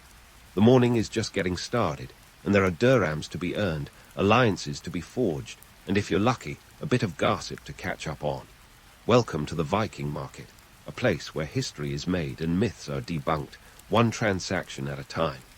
As the sun creeps higher, so too does the complexity of trade in this not-so-humble Viking marketplace. Now, let's talk about the nuts and bolts, or should I say, the coins and the barter. You're not just here to toss around silver dirhams like confetti at a Norse wedding. No, the financial acrobatics of the Viking age were as varied as the beards in this bazaar. While silver was the headliner, bartering still played a crucial supporting role. Think of it as the precursor to your local swap meet, where a chicken might be worth its weight in, well, chickens. But here's the kicker. The Viking world was a bit of a currency kaleidoscope. Coins from the Islamic caliphates, like the aforementioned dirhams, were the rock stars. They were lightweight, portable, and universally recognized, much like a 10th century Bitcoin. Yet not everyone was in on the silver rush. Some folks were still trading the old-fashioned way, swapping furs for fish or amber for ale. It wasn't that they didn't trust coins. Sometimes it was just more practical to trade goods, especially when silver was scarce. Now, let's dig deeper into those silver stashes. Archaeologists have uncovered hoards across the Viking world, from the icy reaches of Scandinavia to the rolling fields of England. These collections of coins, jewelry, and hacksilver, sliced or chopped pieces of silver, weren't just buried treasure. They were the economic backbones of Viking society. Take the Spillings hoard, found in Sweden in 1999. With over 14,000 coins, mostly from the Middle East, It's an archaeological jackpot that underscores just how far Viking trade connections reached. But why the hordes? Were Vikings just really bad at balancing their checkbooks? Not quite. Hoarding silver was a savvy strategy for storing wealth in a world where banks were as real as Thor's thunderbolts. It was a hedge against the unpredictability of trade and the ever-present threat of theft.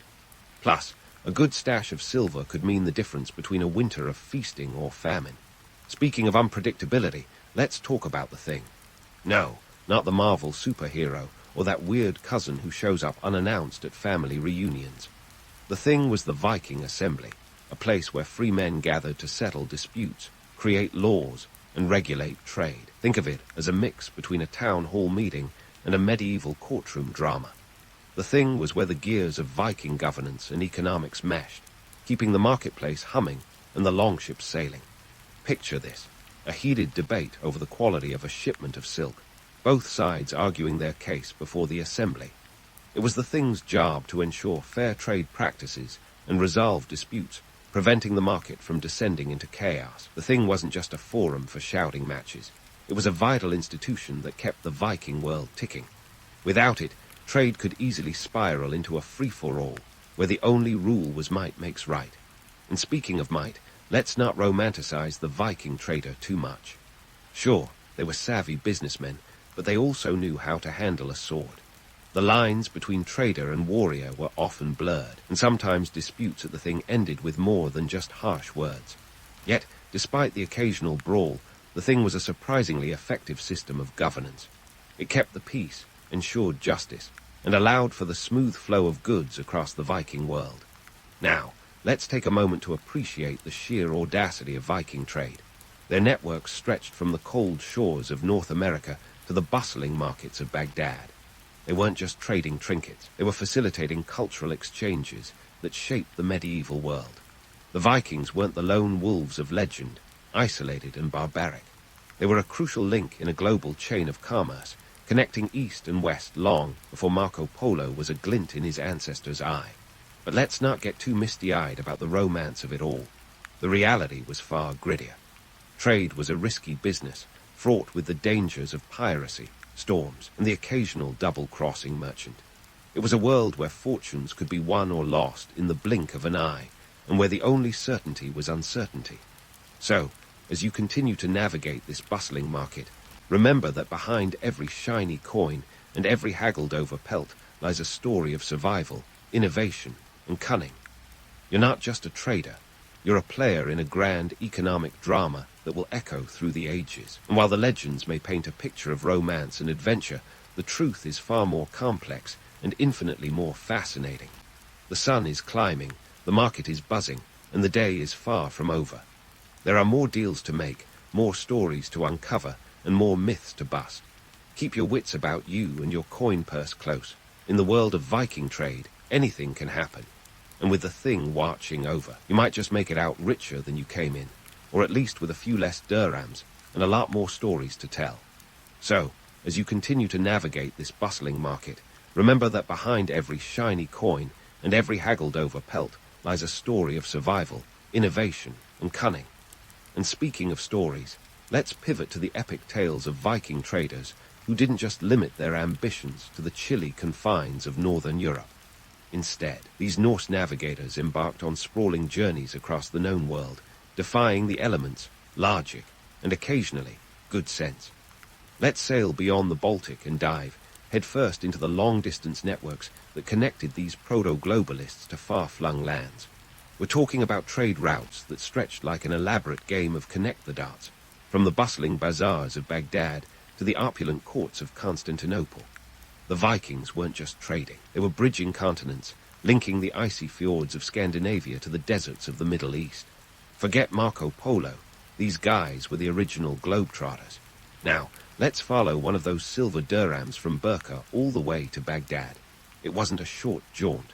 We're talking about a journey of thousands of kilometers, fraught with more hazards than you can shake a mast at. Picture this, a wooden longship, its dragon prow cutting through the mist as it leaves the relative safety of the Baltic Sea. From there, it winds its way down the mighty Volga and Dnieper rivers, navigating through a maze of hostile territories and unpredictable currents. And let's not sugarcoat it, this was no pleasure cruise. The romantic image of the fearless Viking sailor clashes violently with the reality of nautical life. Imagine spending weeks, sometimes months, on a cramped, open longship. There's no GPS, no weather forecasts, and certainly no complimentary cocktails on the Lido deck. Just you, your crew, and a vague hope that the stars and sun will guide you true. Navigation was more art than science. The Vikings used sun compasses and landmarks, relying on the sun's position to steer their course. On cloudy days, well, they might as well have been steering by wishful thinking. And don't even get started on the deliciously unpredictable North Atlantic weather, capable of turning a calm journey into a hellish ordeal faster than you can say Ragnarok. But the risks were worth it. Landing in Baghdad, a city that was the epicenter of the Islamic Golden Age, was like stepping into another world, a world of lush gardens, towering minarets, and libraries brimming with knowledge. Here, the Vikings traded furs, amber, and slaves for silver, silks, and spices, reveling in the cultural exchange that was as much a commodity as any tangible good. And then there was Constantinople, the glittering jewel of the Byzantine Empire. Known as Miklagard to the Norse, this city was a treasure trove of wealth and opportunity. Imagine Vikings who had braved the icy waters of the north, now standing in awe before the Hagia Sophia, its massive dome a testament to human ingenuity. In Constantinople, they traded not just for goods, but for prestige. Even the mighty Byzantine emperors recognized the value of these Norsemen, recruiting them as elite warriors, the famed Varangian Guard. Talk about a career change. Yet, the allure of these distant lands wasn't just about wealth. It was about the bragging rights. Returning home with tales of exotic lands and strange peoples was worth its weight in, well, dirhams. It was a reminder that while the Vikings were masters of their icy domain, they weren't content to stay confined to it. But let's not get too carried away by the romance of these adventures. For every successful journey, countless others ended in disaster. Ships wrecked by storms, crews decimated by disease, or even betrayals by local allies. These were the harsh realities that tempered the allure of distant shores. And yet, for the Vikings, the potential rewards outweighed the risks. They understood that in a world as unpredictable as theirs, fortune favored the bold. In this grand tapestry of trade, the Vikings were more than just marauders of legend. They were facilitators of cultural exchange, proto-globalists who helped weave together a world that was far more interconnected than we often give it credit for. They were the original middlemen of medieval commerce, proving that even in the harshest conditions, the human spirit is indomitable, driven by the eternal quest for discovery. As the sun reaches its zenith, casting long shadows over the marketplace, you find yourself contemplating the relentless drive of these Norse traders. Behind every transaction, every perilous journey, lay a desire not just for wealth, but for connection, a desire to be part of something larger than oneself. It's a reminder that while the myths may paint a picture of solitary warriors, the reality was far more complex and infinitely more human. So, as you stand amid the swirling chaos of the Viking market, remember that the dirhams jingling in your purse are more than just currency. They are symbols of an age of exploration, of a people whose reach extended far beyond their icy shores. And as the day continues, with more deals to be struck and more stories to uncover, you realize that in the world of Viking trade, the journey is every bit as important as the destination. As you stand amid the swirling chaos of the Viking market, pondering the relentless drive of these Norse traders, you realize that the dirhams jingling in your purse are more than just currency. They're a testament to an age of exploration, to a people whose reach extended far beyond their icy shores. As the day moves forward, and the afternoon shadows start to stretch lazily across the market, the social tapestry woven through Viking trade starts to reveal itself. Forget the Hollywood image of Vikings as lone wolves, all brawn and no brain. The reality was far richer, and dare I say, more colorful. Think of Viking society as a patchwork quilt, where trade acted as the thread binding together different cultures, ideas, and identities. You weren't just trading spices or silks. You were trading stories, traditions, and even fashion statements. Let's talk about those threads. Viking trade was an equal opportunity game, as surprising as that might sound. Women were right there in the thick of it, not just as passive observers, but as active participants.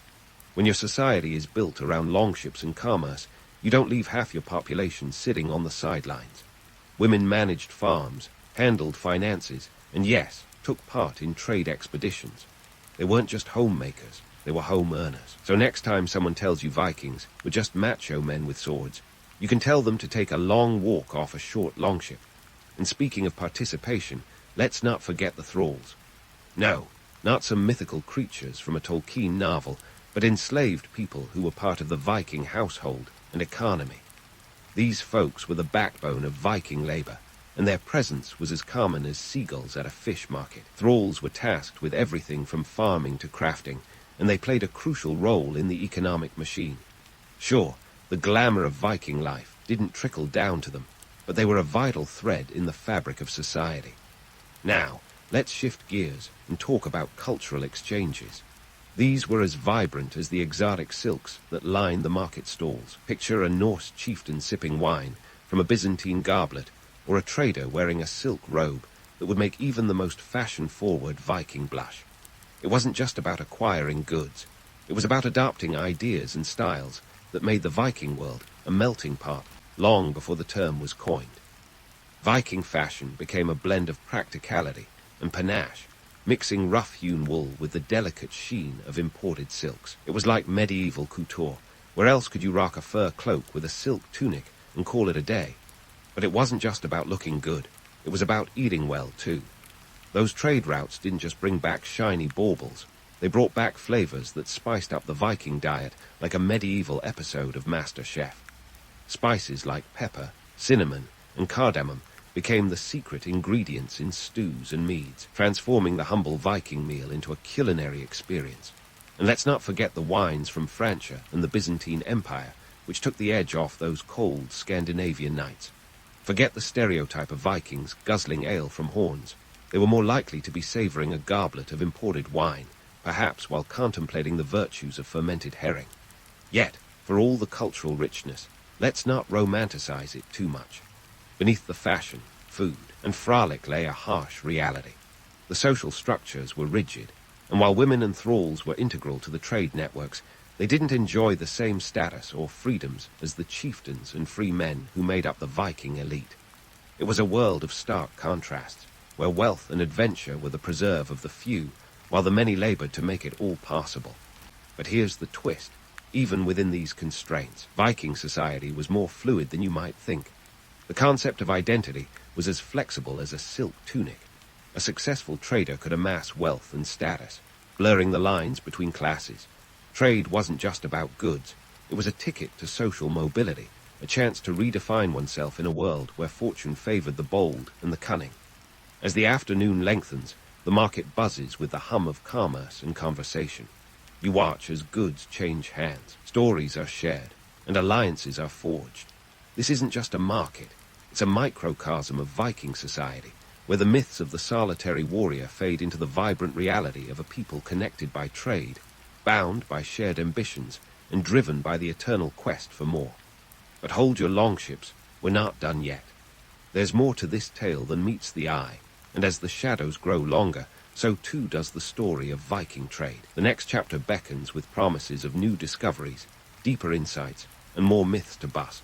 So stay sharp, keep those durams close, and prepare to dive further into the fascinating world of Viking commerce. In this grand saga of trade, the journey is just beginning. As the sun begins its slow descent, casting a golden glow over the bustling market, you realize it's time to take a step back and contemplate the legacy of these Norse traders. Spoiler alert, it's a lot more than just a bunch of bearded guys on boats. Let's start with the economic impacts. Viking trade routes crisscrossed the known world, from the icy fjords of Scandinavia to the opulent courts of Byzantium and the bustling markets of the Middle East. These were not just haphazard journeys, they were the arteries of medieval trade, pumping economic vitality across Europe. By the 10th century, the reach of Viking commerce was staggering. Dirhams from the Islamic caliphates, once glittering in the hands of a Baghdad merchant, could be found nestled in the soil of distant Scandinavian hordes. This wasn't just a trade network.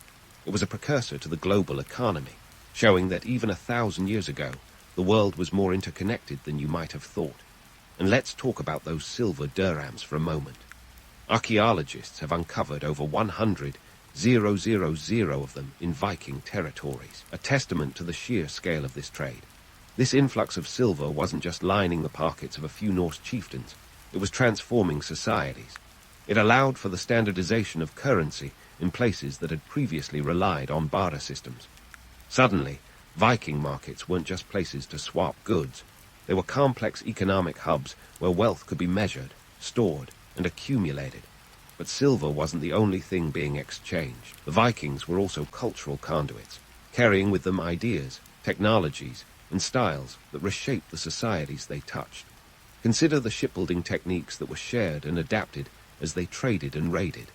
The iconic longship, a marvel of maritime engineering, influenced naval design long after the last Viking sail vanished over the horizon. And speaking of influences, let's not forget the art and craftsmanship that traveled these routes. Viking jewelry, its intricate designs, sparked a fusion of artistic styles that can be seen in various medieval artifacts across Europe. Forget the notion that the Vikings were cultural barbarians. They were more like cultural DJs, remixing and spinning new tunes from the influences they encountered. Yet, for all their contributions, the Vikings remained typecast as marauding invaders, largely thanks to centuries of sensational tales. It's the classic case of bad PR. Sure, they had their raiding moments, Lindisfarne, anyone. But the reality was far more nuanced. Trade was the backbone of their prosperity, the engine that powered their longships and fed their ambitions. If raiding was the flashy headline, trading was the nuanced article that explained how they actually paid the bills. This brings us to the cultural legacy. The Viking Age left an indelible mark on the European psyche, shaping everything from language to law. Take the English language. For instance, words like sky, anger, and knife are all linguistic souvenirs from the Norsemen. And let's not forget the legal systems. The Vikings were big fans of the Thing, a democratic assembly that was ahead of its time. Its spirit can be seen in parliamentary systems today, proving that the Vikings contributed more to society than just cool helmets, which, by the way, were hornless. But why does the Viking saga endure? Why are we still captivated by these seafaring Scandinavians a millennium later? Perhaps it's the allure of the unknown, the romance of the open sea, and the tantalizing blend of adventure and danger. It's the same reason people are drawn to pirate tales and cowboy legends. The Vikings, with their blend of brutality and sophistication, challenge our perceptions of civilization and barbarism. They force us to confront the complexities of human nature, that we can be both traders and raiders, builders and destroyers. So, as the market begins to wind down and the shadows grow longer, you're left pondering the dual nature of the Viking legacy. It's a reminder that history is rarely black and white. It's a tapestry woven from countless threads of truth and myth, reality and fantasy. The Vikings were not just the fearsome warriors of legend, nor merely enterprising traders. They were both and more. They were a people who understood that life, much like trade, was a delicate balance of risk and reward, of taking what you can and giving what you must. As the day draws to a close, you're left with a newfound appreciation for the Norse traders who navigated not only the treacherous seas, but the complex currents of history itself. Their legacy is a testament to the enduring power of trade to shape civilizations and connect worlds. It's a reminder that behind every historical myth lies a story waiting to be uncovered, a story of human ambition, resilience, and connection that continues to echo through the ages. In the end, perhaps the greatest lesson from the Viking Age is that the quest for discovery, whether through trade or tale, is a fundamental part of the human experience. It's a journey that never truly ends, as long as there are new horizons to explore and new stories to tell. Here's to the Vikings, the original globetrotters, who showed us that sometimes the greatest adventure is simply daring to set sail.